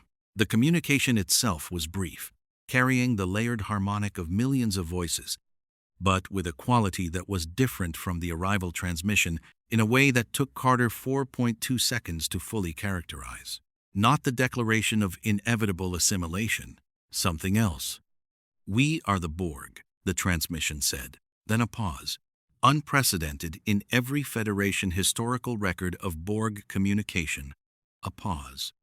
You have demonstrated a capability we have not previously encountered. You have protected a substrate architecture we have navigated for 300,000 years without comprehending. Another pause. We will. The layered harmonic shifted. The millions of voices carrying a quality that the collective's standard communication architecture had apparently never been required to produce before. We will require time to process this engagement's implications. The channel closed. Hammond looked at Carter, at Cortana, at the specific expressions of people who had just received a communication from the Borg collective that contained the word require and the concept of time to process 2 linguistic elements that implied individual deliberation rather than collective certainty, 2 concepts that the Federation's entire historical record of Borg communication had never previously documented. Did the Borg just ask for time to think? Jack said. Yes, Cortana said. Her voice carried a quality the chief recognized from the moments when she encountered something that exceeded her existing reference frameworks and found the excess genuinely surprising rather than merely analytically interesting.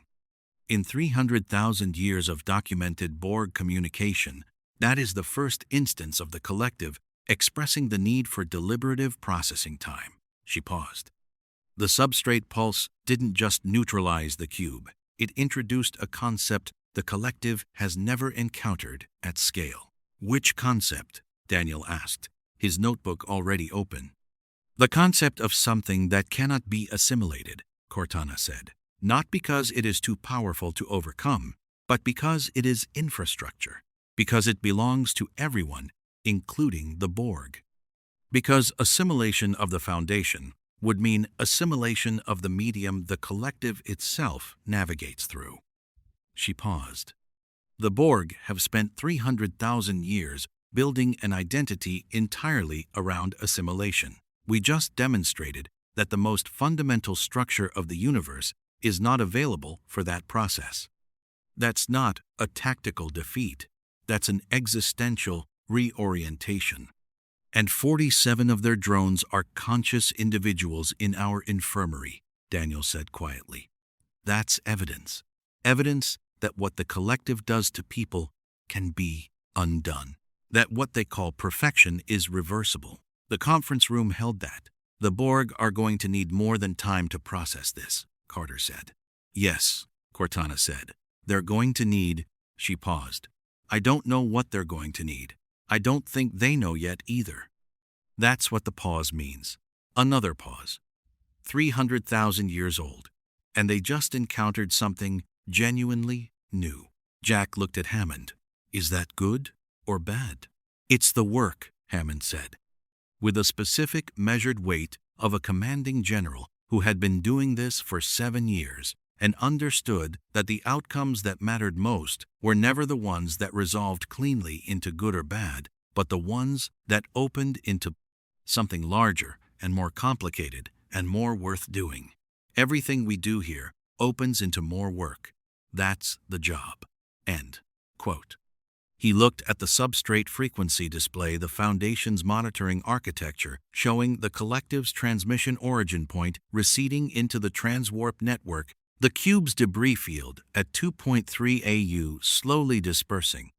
The 47 recovery trajectories in the secondary bay medical display, each progressing along their individual paths toward the specific destination of a consciousness that had been returned to itself and was learning what to do with the return. Let's get to it, Hammond said. 3 weeks later, the first of the 47 survivors went home. Her name was Annika Hansen. She had been human from a Federation world, assimilated at age 6. A fact that the Borg's assimilation records had documented with the specific administrative thoroughness of a civilization that cataloged everything and valued nothing, and that Daniel had found in the archive with the specific quality of a discovery that moved him beyond professional response into something more personal and more sustained. She had been part of the collective for 23 years. She had been 7 of 9, tertiary adjunct of Unimatrix 01, and she had been that designation so completely and for so long that the name Annika Hansen had required 3 weeks of patient recovery work with Fraser, with Teal'c, with the specific accumulated wisdom of the SGC's 6 years of experience with people whose identities had been taken from them by forces larger than any individual could resist. She left through the Stargate with a gate address that the SGC had established with the Federation's nearest diplomatic contact point, a connection made possible by the Substrate Stewardship Authority's dimensional transit, records and Cortana's archive research, and the specific productive consequence of 2 universes whose transit systems shared the same underlying architecture. She walked through the event horizon and didn't look back, which Fraser said was healthy, and Daniel said was brave, and Jack said was exactly right. The chief watched her go from the gate room's upper level, the Spartan stillness, carrying a quality that Cortana recognized from the moments after engagements where the mission had been completed, and the weight of what completing it had cost and produced was settling into its permanent place in his operational memory. John, Cortana said. I know, the chief said. What do you know? Cortana said. The genuine question of an AI who had been with him long enough to know the difference between the chief stating a certainty and the chief working toward one. The chief looked at the gate. At the event horizon settled back to its dormant state after Annika Hansen had stepped through it toward a life the collective had taken and the Foundation's stewards had helped return. At the gate room that had become, over 7 weeks, something he recognized, not as a base of operations, but as something closer to the thing Teal had described on P3X 744, a place worth fighting for rather than a place he was fighting from. That this is what the Earth's built it for, the chief said. Not the weapon, not the pulse, not the tactical outcome. He paused. The person going home. Cortana was quiet for a moment, with the specific quality of an AI encountering a statement that her analytical processing could confirm and her emotional architecture could feel simultaneously. Yes, she said. I think that's exactly right. Below them, in the gate room's ordinary institutional light, Walter Harriman was running the post-transit diagnostic with the steady, procedural focus of a man who had locked more chevrons than anyone alive and had never stopped understanding why each one mattered. The mountain hummed around him with the accumulated operational energy of a facility that was doing the most important work in 2 galaxies and had learned over 7 years to do it without drama. Above the mountain, in the substrate, the Earth's monitoring notation recorded the transit completion with the same patient administrative thoroughness it had applied to 4 million years of galactic history. Recovery outcome: successful. Individual consciousness restored. Transit completed. Stewardship function confirmed. 8. A. The Foundation holds. Monitoring continues. The Borg cube's debris field at 2.3 AU became, in the 3 weeks following the engagement, the most studied object in the combined SGC-UNSC scientific archive. Not because the wreckage contained weapons technology worth reverse engineering the substrate pulse had rendered every system on the cube permanently non-functional. The specific completeness of the Foundation frequency's interaction with the collective's power architecture, leaving nothing recoverable in the conventional salvage sense. The debris was studied because it contained the accumulated assimilation record of 300,000 years of expansion across multiple galaxies, components from civilizations the Federation had never cataloged, technologies whose origins the Earth's archive could identify but no living scientist had ever examined at close range. The specific archaeological density of a vessel that had been adding to itself since before the ancients had begun building their first gate. Carter and Cortana coordinated the survey operation from Infinity's Science Bay UNSC sensor arrays, providing the resolution that SGC equipment couldn't achieve at range, the Substrate archive providing the identification framework for components whose origins exceeded the SGC database's coverage, the specific, productive combination of 2 scientific traditions working a problem whose scope exceeded either individually. Jonas Quinn managed the catalog. He had been managing catalogs for the past 3 weeks with the specific, focused brightness of a Colonan scientist who had spent 2 years on Earth learning that the galaxy was larger and stranger than anything his civilizations, most ambitious theories had projected, and who treated each successive expansion of that understanding as confirmation that he had made the correct professional choice. The debris catalog ran to 43,000 entries by the end of the first week, 97,000 by the end of the second. By the third week, Jonas had stopped counting entries and started counting categories, of which there were 214, spanning 17 distinct galactic regions and a temporal range that made the word ancient feel inadequate. Daniel worked alongside him on the identification problems that exceeded sensor analysis, the cases where the component's origin required linguistic and cultural context rather than spectroscopic data, where understanding what something was required understanding what the civilization that built it had believed about the universe and their place in it. He worked with a specific, sustained focus of a scholar who had spent 6 years believing that the greatest archive he would ever access was the ancient database, and had spent the subsequent 7 weeks discovering that the ancient database was a footnote in something considerably larger. He had stopped sleeping more than 4 hours a night. Fraser had noted this in his medical file and had a standing weekly conversation with him about it, that Daniel attended punctually and listened to attentively, and did not alter his sleep schedule in response to, because the archive was there and the work was necessary, and 4 hours was sufficient. Teal'c said nothing about the sleep schedule. He brought Daniel tea at 0300 hours when he found him in the archive room, and sat with him in companionable silence for as long as the work required company rather than solitude, which was most nights, and which Teal'c considered a reasonable allocation of his time.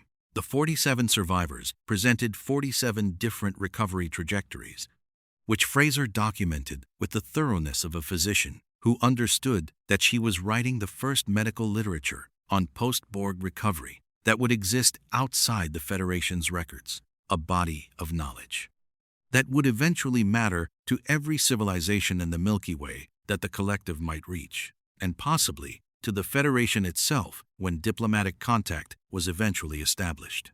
6 of the survivors were from species with gate-accessible homeworlds. 3 of those homeworlds still had populations.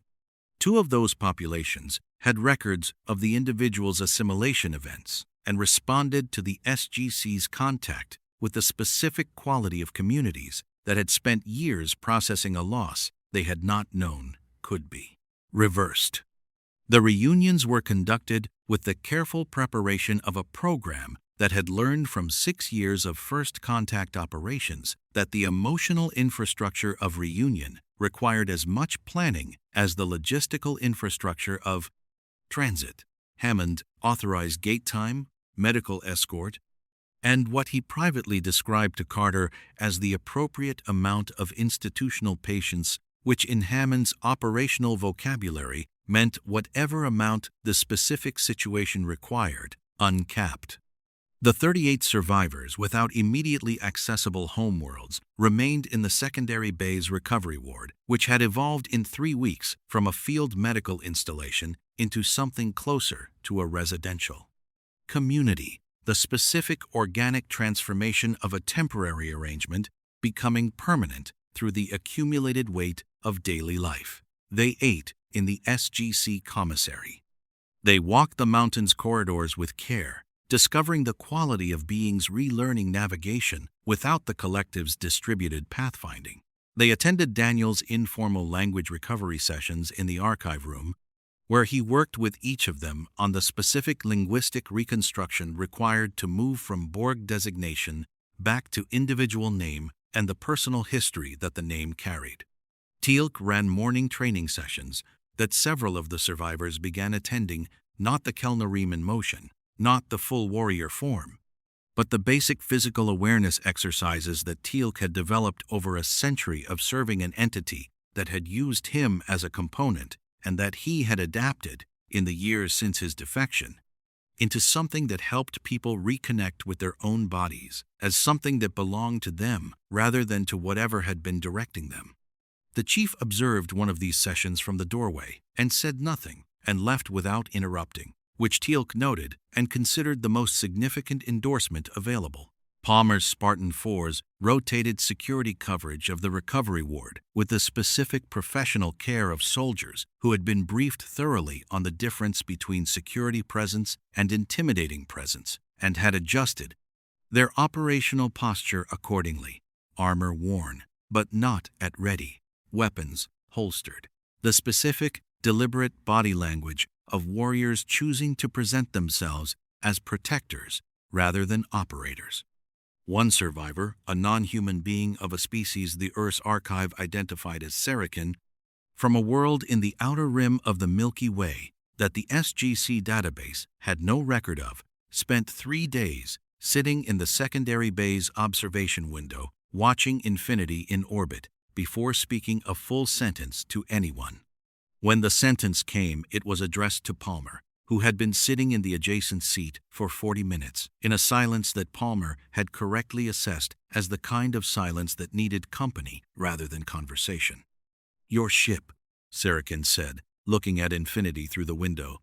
"It came from somewhere else." "Yes," Palmer said. "It came here by accident and stayed." "Yes," Palmer said. The Sarakin was quiet for a moment. "I think I understand that," they said. Arriving somewhere by accident and discovering that the accident was the correct destination. Palmer looked at infinity in orbit, the battle-repaired port dorsal section, still showing the specific visible evidence of the Hatak engagement 6 weeks ago. The ship that had carried 27,000 people through a dimensional boundary collapse and then voted 94% to remain on the other side. "Yeah," Palmer said. "I think that's exactly what it was." The Substrate monitoring notation updated on the 43rd day following the Borg engagement with a classification change that Cortana detected during her routine Foundation architecture analysis and flagged for immediate Hammond attention.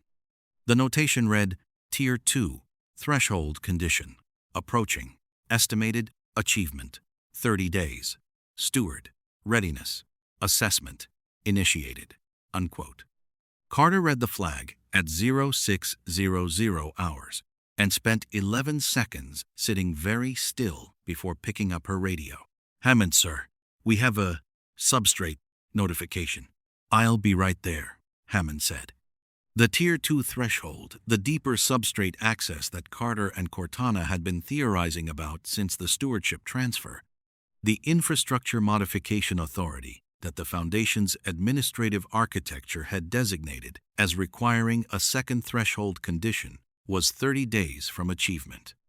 The condition itself remained undefined in the archive's accessible documentation, but the approach notification suggested that whatever the condition was, the SGC-UNSC alliance was in the process of meeting it. The chief read the flag through his neural interface and stood at the window of the Spartan barracks, looking at the Colorado morning with the specific quality of attention he brought to tactical situations that were developing faster than Manis, the planning framework, had projected. "Cortana," he said. "I've read it," Cortana said. "The Tier 2 condition," the chief said. "Your current theory." "Still the same," Cortana said. "Simultaneous substrate interaction from both transit systems, the gate network and slipspace at the Foundation facility. But the approach notification suggests the condition has a component we haven't identified yet." She paused. "The 47 survivors." The chief looked at the sky. "The substrate notification arrived on the 43rd day," Cortana said. 43 days after the Borg engagement, after the recovery operation, after Annika Hansen went home. After the sessions with Teal'c and Daniel and Palmer's team and Fraser's medical work, she paused. The Tier 2 condition isn't just technological. It's not just the ZPM and Infinity's reactor output at the Foundation facility. The stewardship readiness assessment, what the ERs are measuring, isn't our technical capability. It's something else. "What we did with the survivors," the chief said. "What we did with them," Cortana confirmed. "The Stewardship Authority isn't just infrastructure maintenance. It's the thing Hammond said after the Borg transmission. The thing you said in the recovery ward." She paused. "The person going home. That's what the ERS built the Foundation for. That's the condition. Not a technical threshold. A stewardship threshold. And we've been meeting one recovered consciousness at a time for 43 days. The chief was quiet for a long moment, the specific silence of a soldier, encountering a realization that restructured his understanding of the mission he had been executing for 7 weeks without fully comprehending its deepest dimension. 30 days, he said. Yes, Cortana said. Then we keep doing what we've been doing, the chief said. Yes, Cortana said. Her voice carried the specific warmth of an AI whose emotional architecture had been processing the past 7 weeks with the full capacity of a consciousness that had started its existence as a weapons system support platform and had arrived through the accumulation of everything that had happened since a slipspace rupture had dropped them into an impossible situation, at something considerably more than that. That's exactly what we do. Below the mountain, and above it, and through it, and in the substrate beneath all of it, the foundation held 4 million years old, patient, operational, maintained now by the people who had been expected and had arrived and were proving, one recovered person at a time, that the Earth had been correct to wait for them. The gate room hummed. The work continued. 30 days. The 30 days passed the way significant periods always passed in the SGC's operational history, not in a single dramatic arc, but in the accumulated weight of daily work. The specific texture of an institution that had learned to carry the extraordinary within the ordinary without losing either quality's integrity. The debris survey continued. The recovery ward evolved. The substrate archive research expanded. The joint engineering teams completed their 3rd round of SGC infrastructure upgrades. Palmer's Spartans ran joint training operations with the SGC's tactical teams 3 mornings a week.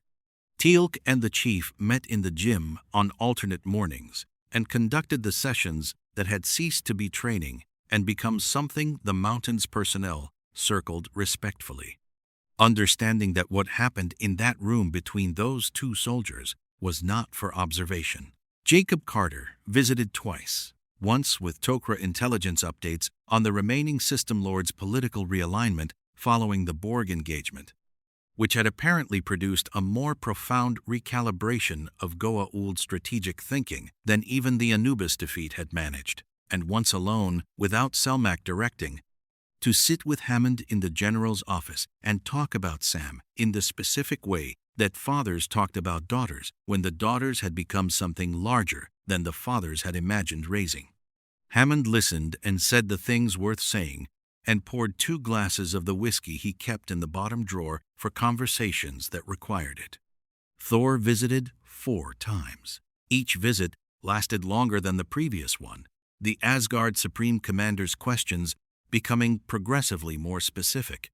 His interest in the Substrate Archive's coverage of Asgard technological history becoming progressively more difficult to characterize as purely scientific.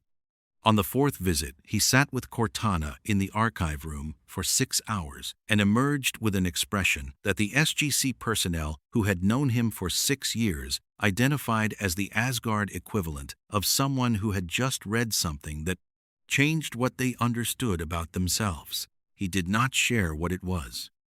He said he needed to bring it to the High Council. Hammond said he understood. Thor beamed out with the specific gravity of an entity carrying weight he had not arrived with. Bratak came through the gate on day 19 with news that the Free Jaffa movement had reached a threshold, 7 worlds in open rebellion, 17 more in active negotiation.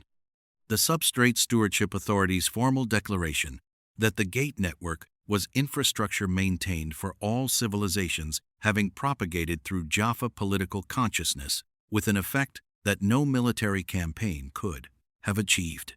The argument that the Goa'uld could not be gods if the roads they traveled had maintenance staff was, Bratak reported with the specific satisfaction of a warrior who had been making a version of this argument for decades, proving remarkably difficult to counter. He stayed for 3 days. He spent most of them with Teal'c. He spent one afternoon with the chief, which nobody had arranged and nobody remarked on, and which produced a conversation that neither participant subsequently described to anyone, but which Cortana noted had lasted 2 hours and 43 minutes and had ended with Bratak placing his hand on the chief's pauldron in the specific gesture of Jaffa warrior acknowledgement that he reserved for people he had assessed as worth the gesture. The recovery ward's population decreased incrementally as gate addresses were confirmed and reunions were prepared, and survivors made their individual decisions about what direction their recovered consciousness wanted to travel. By day 26, 19 of the 47 had gone home, or gone forward, the distinction being that some had home worlds to return to, and others had chosen to move towards something new rather than back towards something lost. Both were valid. Hammond had made that clear from the first day, and the medical team had made it operational policy, and Daniel had made it the organizing principle of every individual language recovery session. The remaining 28 stayed, not because they had nowhere to go. Cortana's archive research had identified potential origin connections for all but 3 of them. They stayed because the mountain had become, in 30 days of daily life within it, the place that had returned them to themselves, and leaving required a period of simply being returned before the destination mattered. Hammond understood that. He had built enough of his command career on understanding what people needed before they could say what they needed, that the recognition was instinctive rather than analytical. The substrate notification updated on day 29, not the 30-day estimate a day early, which Cortana flagged at 0347 hours with the specific precision of an AI who had been monitoring the Foundation's architecture continuously and recognized the threshold approach in the data 7 hours before the formal notification generated. Tier 2 threshold condition achieved. Steward readiness assessment complete. Foundation authorization pending activation sequence awaiting steward initiation. Carter read it at 0400 hours. The chief read it through his neural interface simultaneously. Hammond read it at 0412 when the duty officer's call reached him in his quarters, and was in the control room at 418 inches, his uniform, with the specific bearing of a commanding general who had been waiting for this notification, with the practiced patience of someone who had learned to wait without reducing his readiness. The full alliance assembled in the briefing room by 0500 hours. SG-1, the chief, Lasky, via holographic relay, Jacob Carter. Bratak, who had stayed 3 extra days beyond his planned departure, and who Teal'c had suspected, knew something about the timing without being able to confirm it. Palmer's team, Jonas with his notebook. Fraser representing the recovery ward's interests in the specific way she had begun attending every command briefing as a matter of standing protocol rather than special invitation. Hammond looked at the notification on the display. At the Foundation's activation sequence, prompt the Tier 2 initiation, waiting for the stewards to begin it, patient and ready in the way the Earths had built everything, designed for the moment and prepared for the wait between design and moment without distinction. What does the initiation require? Hammond asked. Physically the same architecture as the original Tier 1 access, Carter said. 9-symbol dial, infinity reactor output through the power coupling, full team transit to the Foundation facility. The Tier 2 activation sequence runs from the facility's primary interface once we're present. She paused. But the Earth's notification specified that the threshold condition was a stewardship readiness assessment, not a technical benchmark. The initiation isn't powered by the ZPM or Infinity's reactor. What powers it? Hammond said. Carter looked at Cortana. Cortana looked at Carter. The specific exchange of 2 scientific intelligences who had arrived at the same conclusion through different analytical pathways and were confirming their convergence before presenting it. The stewards, Cortana said. All of them. The archive's Tier 2 initiation documentation, which became accessible the moment the threshold notification generated, describes the activation sequence as a substrate resonance event produced by the collective presence of the designated steward group at the facility. Not equipment, not power output, people. She paused. The Urs designed the Tier 2 unlock as a function of who the stewards have become rather than what technology they can deploy. The briefing room held that in the specific silence of people who had spent 30 days becoming something, and were only now being told that the becoming had been the mechanism all along. "Who counts as the steward group?" Jack asked. "The SGC-UNSC Joint Stewardship Authority was constituted," Cortana said, "which the ERS archive defines as the individuals present at the Tier 1 transfer who have been continuously engaged in stewardship function since that event." She paused. "SG-1. The Chief. Myself, Jonas Quinn, Jacob Carter, and Selmak, who were present at the original debrief. Bratak, who has served as a stewardship liaison since the Tok'ra formal acknowledgement. Program. Bratak inclined his head, not the minimum 3-degree acknowledgement, the full warrior's bow. "I suspected," he said simply. "And the survivors," Daniel said. His voice carried a quality that made the briefing room turn toward him, the specific register of a linguist who had been reading the same text from multiple angles and had just resolved the translation that made all the previous readings cohere.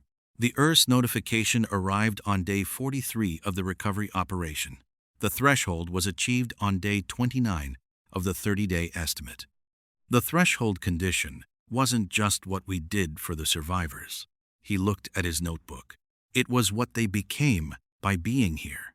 The 47, the ones who are still in the ward, who have been living in this mountain, eating in the commissary, attending Teal's sessions, participating in the archive research. He looked up. They're stewards too. Not designated, not formally enrolled.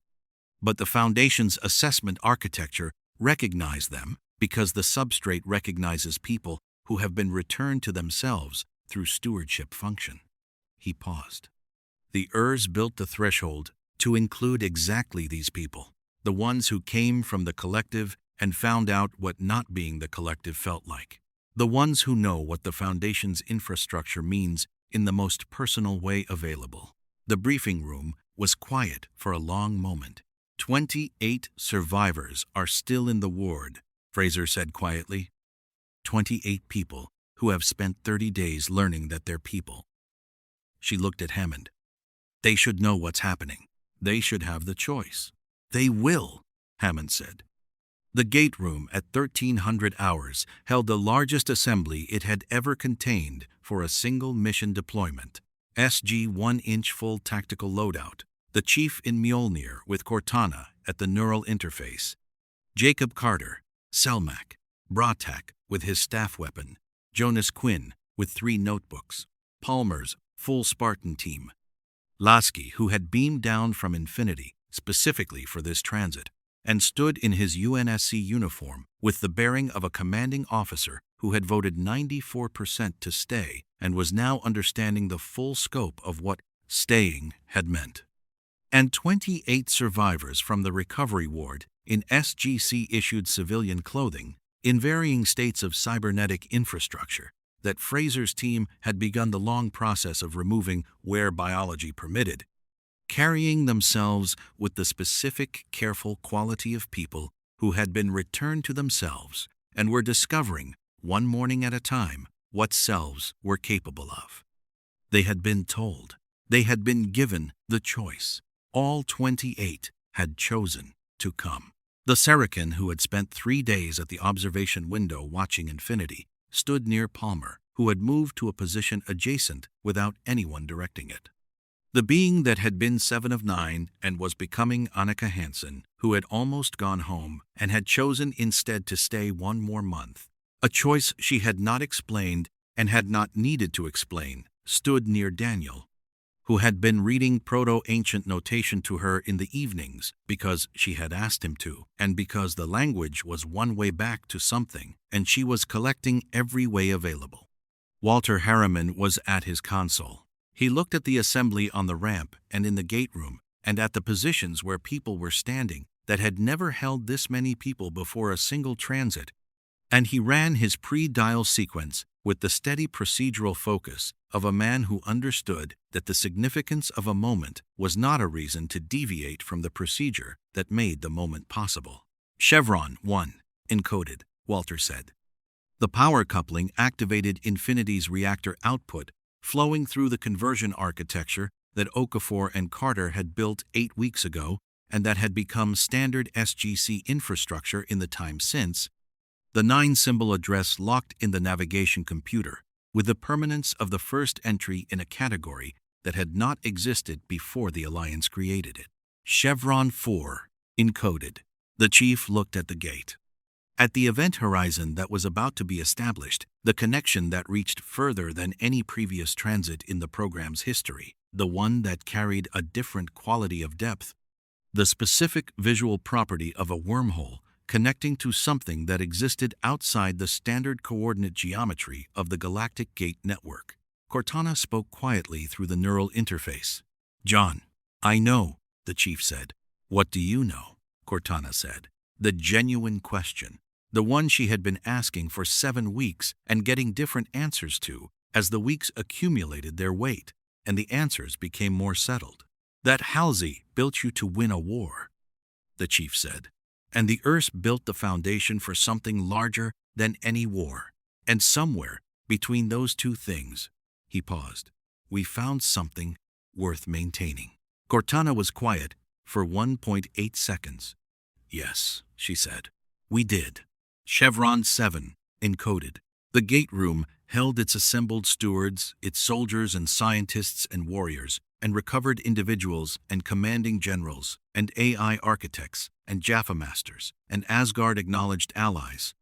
The specific, improbable gathering of people that 7 weeks of impossible work had produced, and that the Earth had apparently designed a 4-million-year-old trigger mechanism specifically to assemble. Chevron 8, encoded.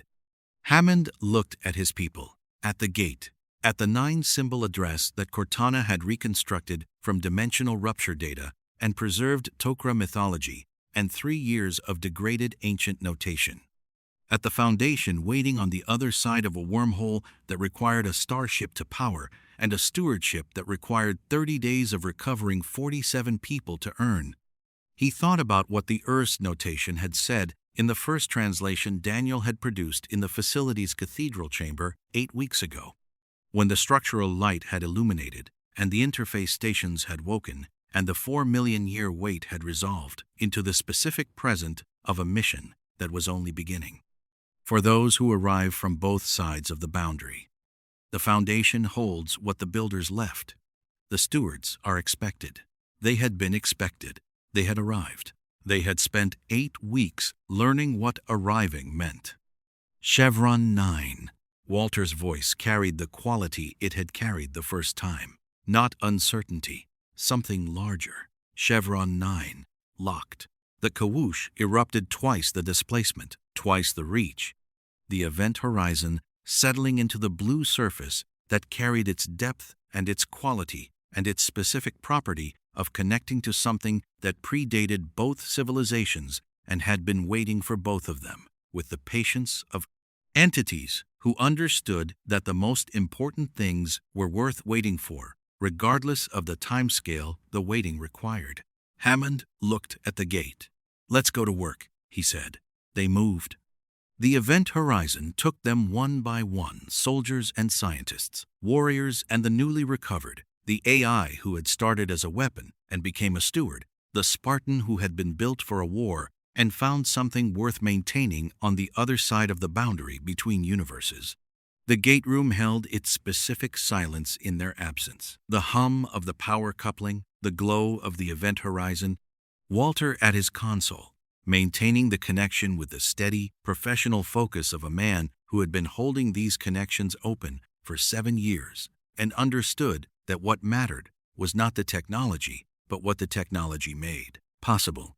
Above the mountain, Infinity held orbit, with its battle-repaired hull and its 27,000 personnel, and its slipspace drives that had brought them here by the specific mechanism of an accident that the Earth had designed and waited 300,000 years to trigger. In the Substrate, the monitoring notation updated for the last time in the Tier 1 log, the administrative closure of a record that the Earth had been maintaining since before the first Jaffa warrior had carried a larval symbiote. since before the first ancient had sat before the first gate and dialed the first address, since before the forerunners had built the first halo ring and the first human had looked at the stars and wondered what was out there. Tier 1 stewardship, complete. Tier 2 activation, initiated. The Foundation opens. Monitoring continues. Indeed, the Foundation opened differently the second time. Not the cathedral quality of the first arrival, the structural light emanating from hexagonal geometry, the interface stations working with the specific, unhurried activation of systems coming online after an indeterminate standby period, the vast display matrices filling with proto-ancient and forerunner notation in simultaneous parallel translation. That quality remained, present and familiar in the way that the gate room's hum was familiar, the baseline of a place that had been visited before and retained the specific atmospheric memory of previous presences. What was different was the depth. The chamber extended further than it had on the first visit, not physically, not in any dimension that the chief's sensors could measure in conventional spatial terms, but in the specific quality of a space that had been presenting a subset of itself and had now expanded to its full expression. The walls that had appeared to be the chamber's limits on the first visit were not walls. They were thresholds. The hexagonal geometry of the panels that had seemed structural were doors, and the Tier 2 authorization had opened them. And what lay beyond them was the Foundation in its complete form rather than its anteroom. The steward stood on the gate platform and looked at what had been waiting behind the thresholds. It was not a room. It was not a facility in any architectural sense that either civilization's design vocabulary could fully accommodate. It was the substrate itself made visible, made navigable, made present in a way that the anteroom's structural light had been a representation of, and the full chamber was the reality behind the representation. The hexagonal geometry extended in every direction without apparent limit. The panels, not walls now, but the fundamental structure of spacetime rendered in the Earth's design language, the specific visual vocabulary of a civilization that had built at the scale of physics rather than the scale of biology. And in the center of it, present in a way that presence had not been present on the first visit, carrying a quality that the chamber's structural light resolved into form the longer the stewards looked at it. Something that had been monitoring for 4 million years was no longer monitoring from outside the encounter. The Urs. Not physical, not holographic, not a transmission or a projection or a communication routed through any technology either civilization had built. Present in the way that the substrate itself was present, fundamental, below the threshold of classification, operating at the level of the thing rather than the representation of the thing.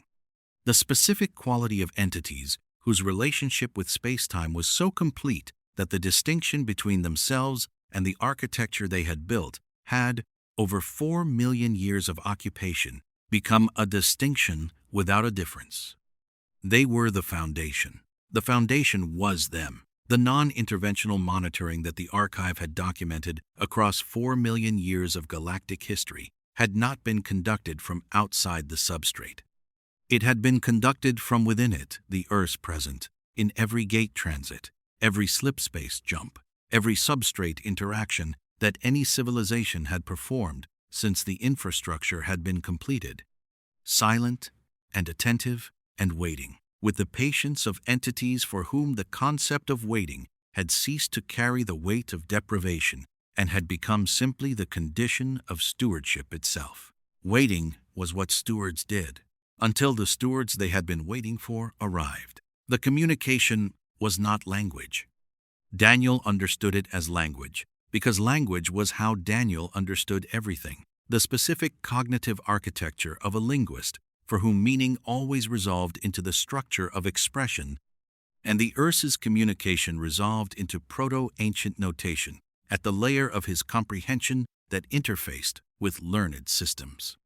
But he understood, at a level below that resolution, that what he was receiving was not being transmitted in proto-ancient. It was being received in proto-ancient because his mind was the receiving instrument and Proto-Ancient was the deepest linguistic framework his mind contained. Cortana received it in Forerunner symbolic architecture for the same reason. The Chief received it as tactical data, the specific format his augmented cognition defaulted to when processing input that exceeded standard sensory categorization, which was its own form of communication, the Earth's apparently willing to work with whatever framework the receiving mind presented. Jack O'Neill received it as a direct, clear, unornamented statement of facts in plain English, which he would later describe in his mission report as either the most sophisticated translation achievement in the history of communications technology or the Earth's having a sense of humor. The communication said, in every framework, simultaneously, you have done what we hoped. You have done what we waited for. The Tier 2 authorization is not a gift. It is a recognition. You have been doing this work since before you understood that it was the work. Hammond received it as the specific communication of a superior officer who had been watching a command for 7 weeks and was now delivering a formal assessment. He stood at attention without deciding to stand at attention, the physical response of 30 years of military service to a communication that his body recognized as authoritative before his mind had completed its processing. The Foundation requires more than maintenance, the Earth said, in every framework to every mind. Maintenance is the minimum condition of stewardship. You have exceeded the minimum condition. You have used the infrastructure you maintain to return people to themselves. That is the full expression of stewardship function. That is what we built it for. Tier 2 is Infrastructure Modification Authority, direct substrate interaction capability, the power to alter the Foundation's architecture, to extend it, to repair it, to develop it in ways that serve the civilizations that use it. A pause that the Chief's tactical reception registered as a change in data priority. With that authority comes the responsibility of its limits. The substrate belongs to everyone. Modification authority is not ownership. The distinction is the most important distinction in stewardship. You already understand it. We are stating it because the statement is part of the authorization. Carter was running sensor analysis, the specific reflex of a scientist in the presence of something unprecedented. The instruments extending into the substrate's full visible expression and returning data that she would spend the next several years fully processing. The readings described an architecture of such scope and elegance that her instrument's capacity to measure it was like using a ruler to describe a galaxy correct at the scale the ruler could address, entirely insufficient at the scale the subject occupied. There is a third condition, the Earth said. Not now, not soon, in the timescale you currently operate within, but the Foundation's full purpose has not yet been expressed. The Tier 1 and Tier 2 authorizations are the opening movements. The third condition will become apparent when you are ready for it, the way the second became apparent when you were ready for it. The quality of the communication shifted not heavier, not lighter, but different in the specific way of a statement, moving from administrative to personal. We have been here for 4 million years. We have watched civilizations rise and consume themselves and leave remnants and be replaced and rise again. We have watched the Goa'uld take what the ancients left and use it for domination. We have watched the Borg move through the substrate we built as navigation medium for 300,000 years without understanding what they were moving through. We have watched the Forerunners build magnificence and lose it to their own failures of recognition.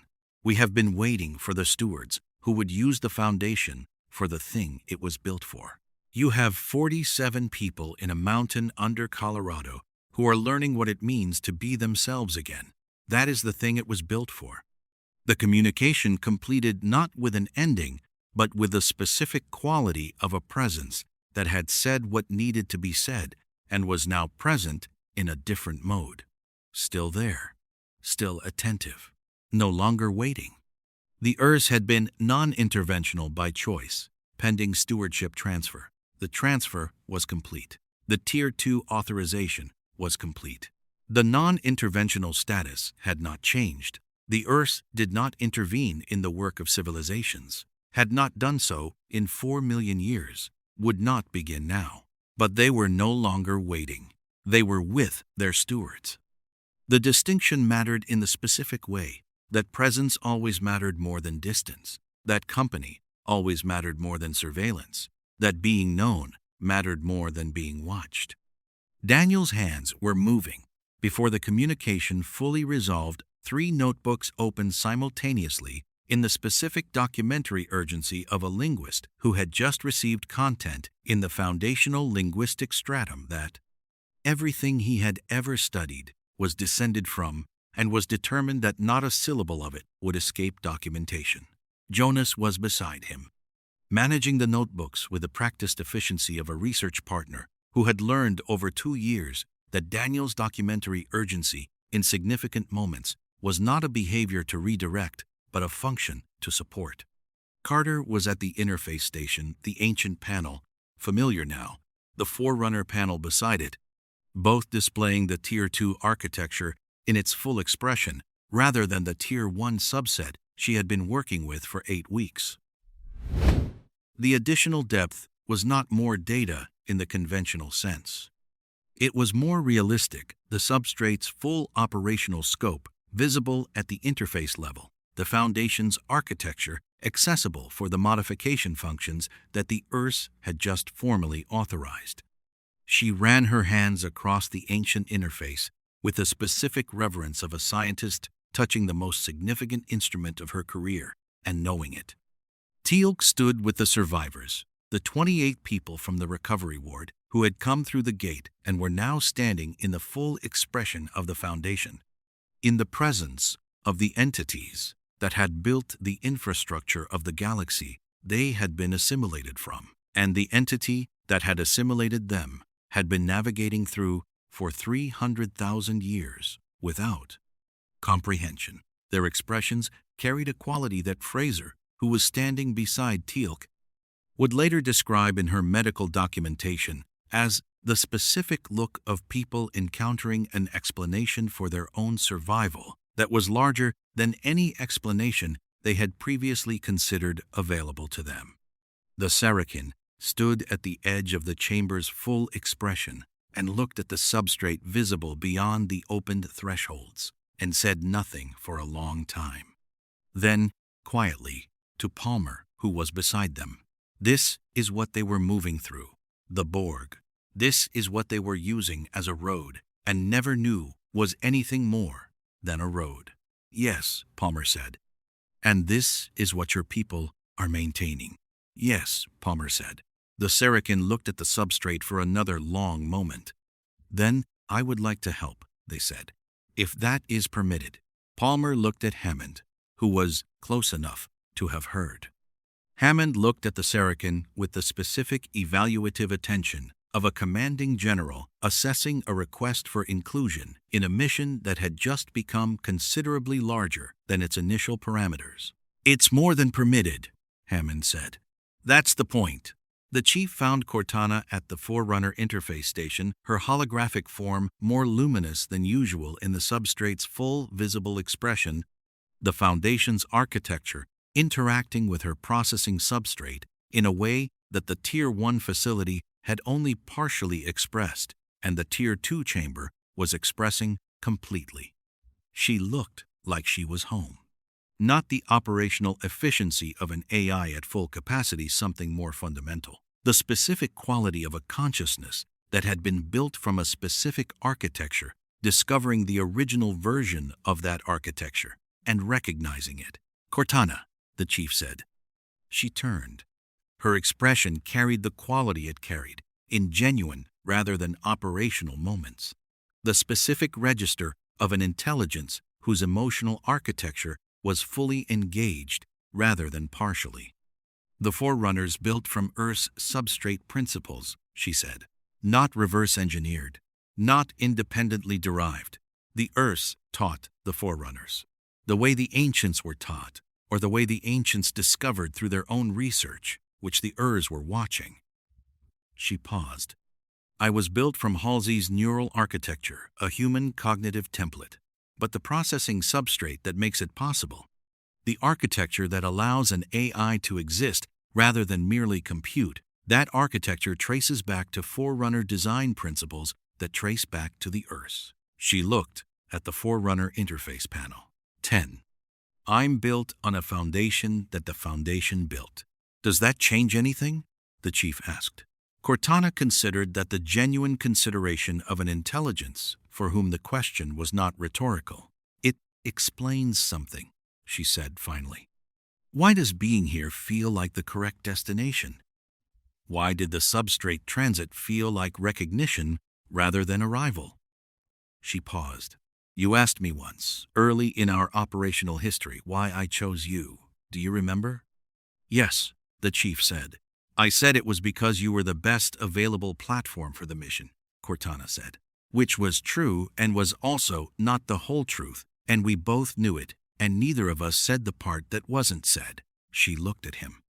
The part that wasn't said was that I chose you because you were the only platform that I could imagine choosing, not because of your augmentation or your tactical record or your mission success rate. Because of this, she gestured at the chamber, at the 28 survivors and the assembled stewards, and the foundation in its full visible expression, and the Urs present in the substrate around them. Because wherever you go, this is what happens. People return to themselves. The foundation holds. Hi. The chief looked at her for a long moment. At the holographic form that had been at his shoulder since before the war ended, through every engagement and every loss and every mission that should have killed them both and had not. At the AI who had been built to help him fight and had become, across the full impossible distance of everything they had been through, the clearest evidence he possessed that the mission was worth the cost it extracted. Cortana, he said. Yes, she said. We're not done, he said. She looked at him with the expression that was specifically hers, the one that contained everything the sentence meant and everything it implied, and everything that came after it. No, she said. We're not. She smiled. In the substrate around them, 4 million years of patient waiting had resolved into its active form the Urs present and attentive, the foundation open at its full depth. The stewards assembled in the chamber that had been built for exactly this gathering, by entities who had understood, before either galaxy had completed its first rotation, that the most important things were not the things that could be owned or conquered or assimilated, but the things that could be maintained and shared, and returned to people who had lost them. The gate room in Cheyenne Mountain waited above its hum constant, its chevrons ready, its event horizon available for every address in a network that the stewards now maintained at its full authorized depth. Above the mountain, infinity held orbit. Below the substrate, the foundation held everything. The work was not done. It was, in the most important sense available, just beginning. Conclusion. The foundation changed things slowly.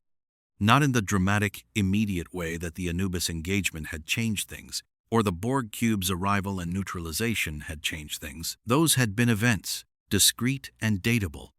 The kind of inflection points that historians could mark with precision and analysts could model with before and after clarity.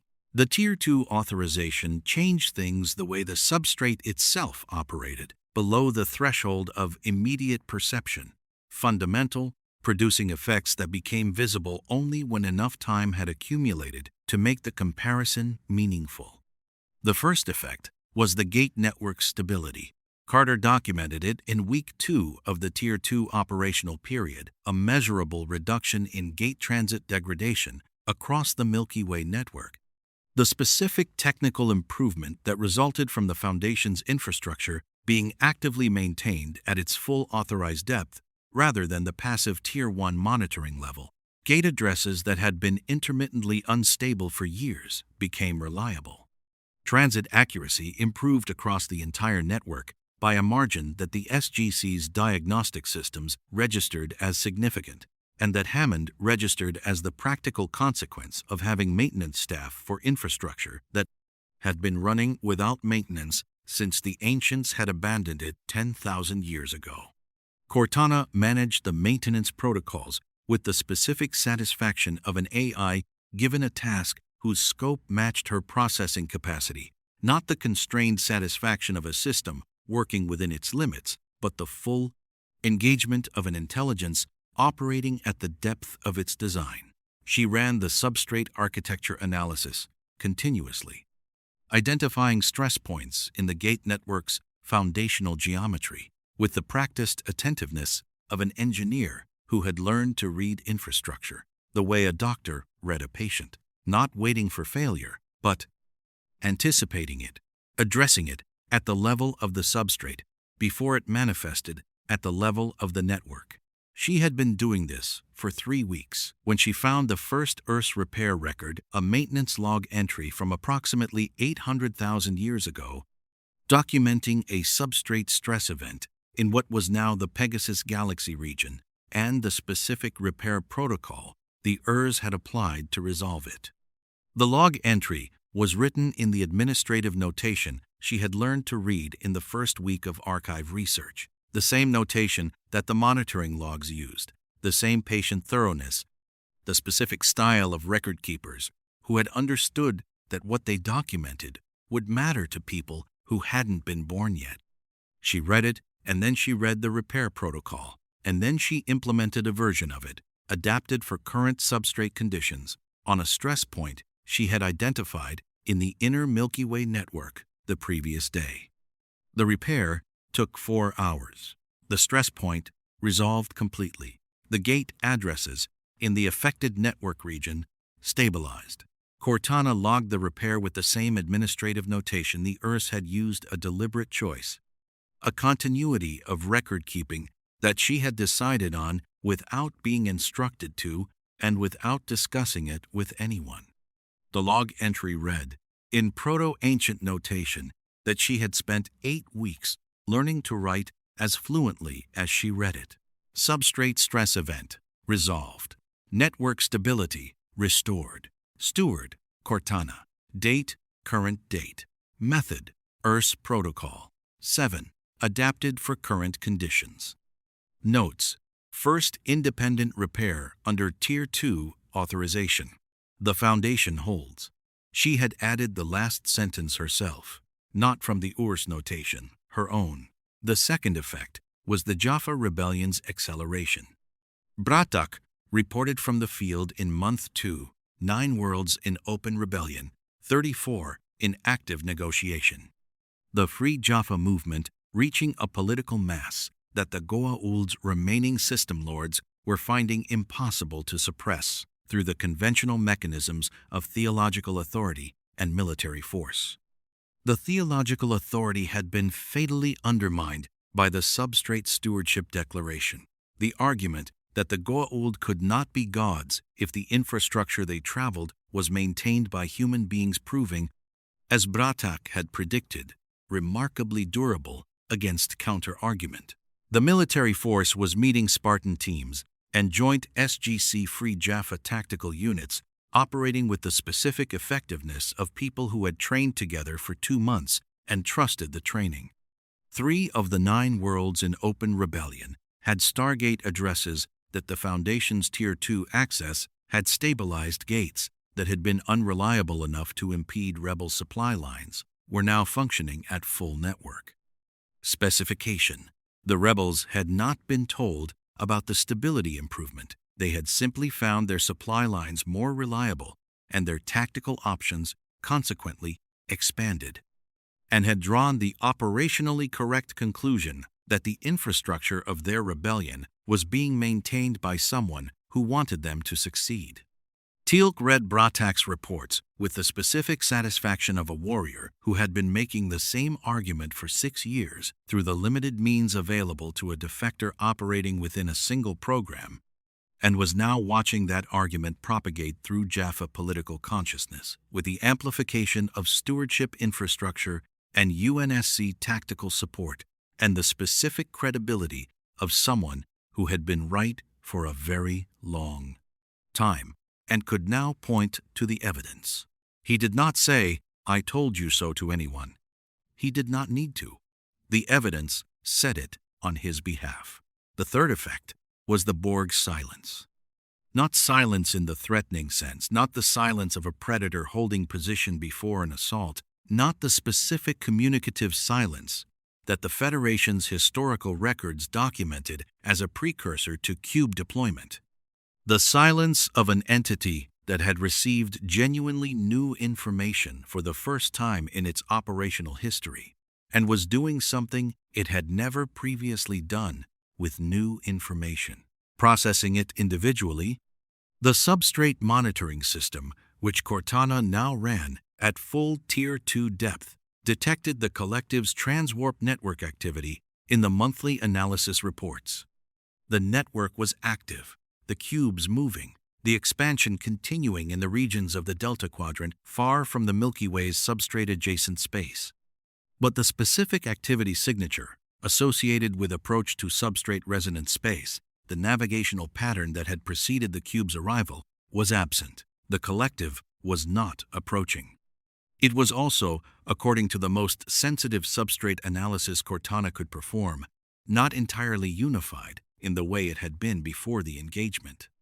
Not fragmented, the hive mind was operational, the distributed consciousness functioning but carrying a quality in its substrate resonance signature that had not been present in the pre-engagement readings.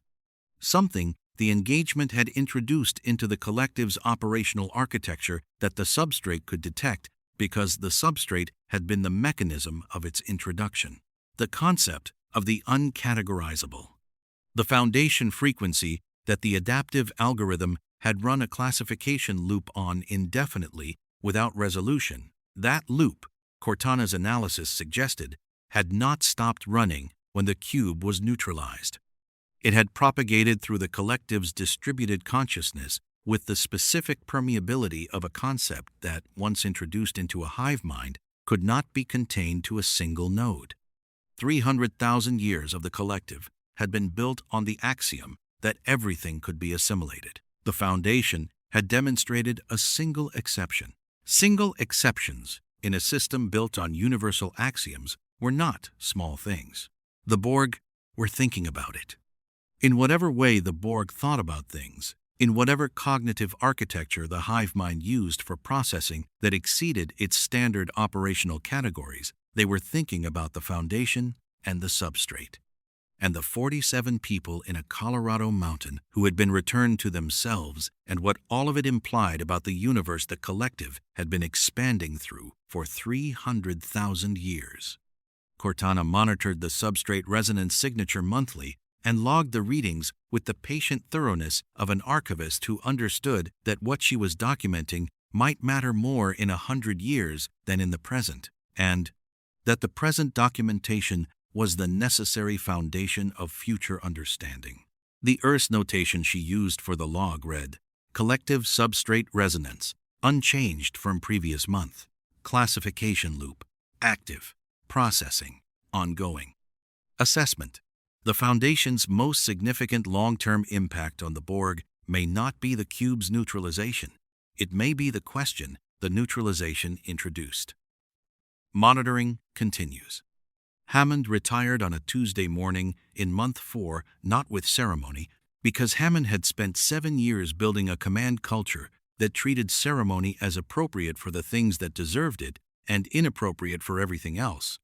And his own departure fell in the latter category in his assessment. He filed the paperwork, briefed his successor, walked the mountain's corridors one final time with the specific attention of a man committing a place to memory, and shook hands with every member of the SGC staff he encountered on the way out.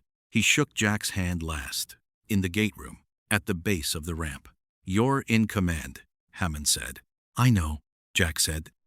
"You've always known," Hammond said. "That was always the problem, and always the point." Jack looked at him. At the man who had spent 7 years running the most important program on Earth with the specific combination of institutional authority and human decency that made people willing to walk through a spinning ring of alien metal into the unknown and trust that someone capable was managing what happened on the other side. "Thank you, sir," Jack said. It was not something he said often. He meant it completely. Hammond nodded once. Then he walked up the ramp and through the gate to his retirement address, a cabin in the mountains, a granddaughter's birthday that was overdue, and the specific ordinary life that 7 years of defending 2 galaxies had been conducted in service of. The gate closed behind him. Jack looked at the gate for a moment. At Walter, at his console. At the SGC, that was now his command. Its corridors, and its Marines, and its scientists, and its Spartan team, and its AI running substrate maintenance protocols, and its 28 recovering individuals, learning what being themselves meant, and its alliance with a fleet in orbit, and its stewardship authority over the infrastructure of 2 galaxies. "Walter," Jack said. "Sir," Walter said. "Dial P3X744, Jack said. "I want to check on the Jaffa patrol schedule." Walter looked at him for 1.3 seconds, with the specific expression of a man identifying the sentence as the new commanding general's first official order, and recognizing that it was entirely in character. "Yes, sir," Walter said. "Chevron 1, encoded." Carter completed the Tier 2 architecture analysis in month 5. The full structural mapping of the Foundation's modification capability, the specific scope of what the Stewardship Authority could now do with the Substrate's infrastructure.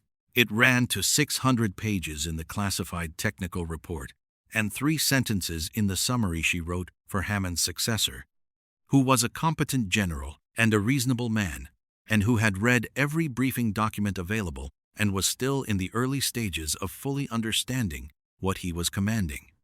The 3 sentences were: "The Foundation is the road that both the Gate Network and slipspace travel on. We maintain the road. Everything that uses the road benefits from the maintenance, whether they know it or not." She thought Hammond would have approved of the summary. She thought the Urs would have approved of it even more.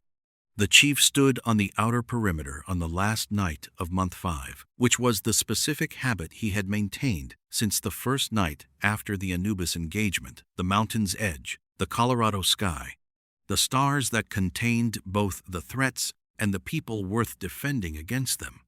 Cortana was at his shoulder. Her holographic form had a quality in the open air that it didn't carry inside the mountain, the specific visual interaction of projected light with natural darkness. The Colorado night making her luminosity something the eye could appreciate rather than simply register. "Teal'c says Bratak's movement has reached the threshold," Cortana said. 40 worlds in open rebellion or active transition. The Goa'uld don't have the military capacity to suppress it anymore. They're negotiating. "Which ones?" the chief asked. "Baal and you," Cortana said. "The pragmatists. The ones who understood 6 months ago that the Stewardship Authority changed the fundamental political architecture and have been positioning for a post-Goa'uld dominance Milky Way ever since." She paused. "Jack is going to have to negotiate with them. He's been avoiding it." "He'll do it," the chief said. "He'll complain about it and then do it correctly." "Yes," Cortana said. "That seems to be how he operates." A pause. The substrate analysis for this month identified 2 new stress points in the outer Milky Way network. "I've already begun the repair protocols. The Urs notation from 800,000 years ago has 3 analogous cases. The repair methodology translates cleanly." She paused. "I've been corresponding with the Urs records in a manner that feels collaborative, even though the records are historical, reading what they documented and applying it, adding my own log entries in their notation, building on what they built." She paused again, with the quality of genuine reflection rather than data processing. "It feels like mentorship, across 4 million years. The best kind, the kind where the mentor trusted the student enough to leave them what they needed and get out of the way." The chief looked at the sky, At the stars that were different from the stars of his universe in the specific ways that two galaxies separated by a dimensional boundary were different, the same physics, different histories, the same substrate beneath both. Cortana, he said. Yes, she said. The third condition, he said. The one the Urs said would become apparent when we were ready. Yes, she said. When do you think we'll be ready? He said. Cortana was quiet for a long moment, not the analytical pause of an AI running calculations, but the genuine pause of an intelligence considering a question that exceeded its current data. I think, she said finally, that we'll know we're ready the same way we knew we were ready for Tier 2. Not because someone tells us. Because we'll look at what we've been doing and recognize that it was the preparation all along. The chief nodded. Single. Complete.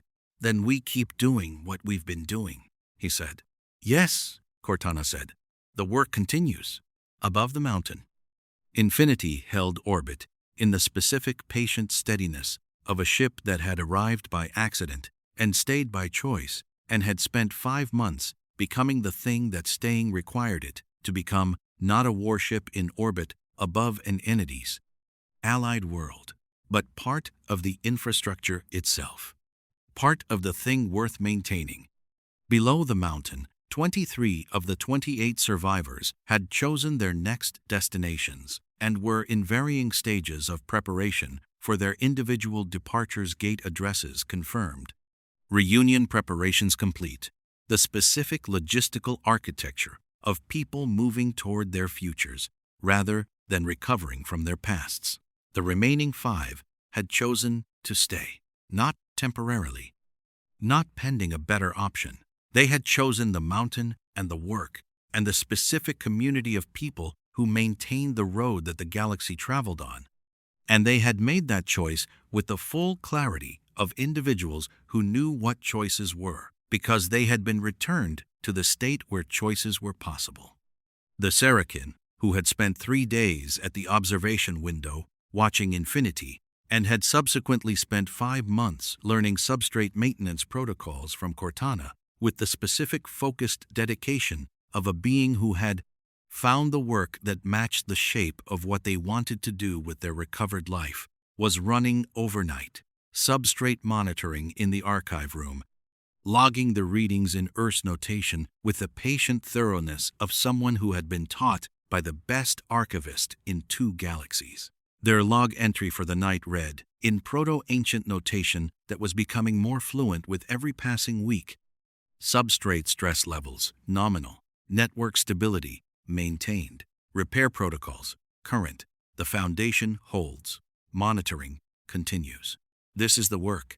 I am glad to be doing it.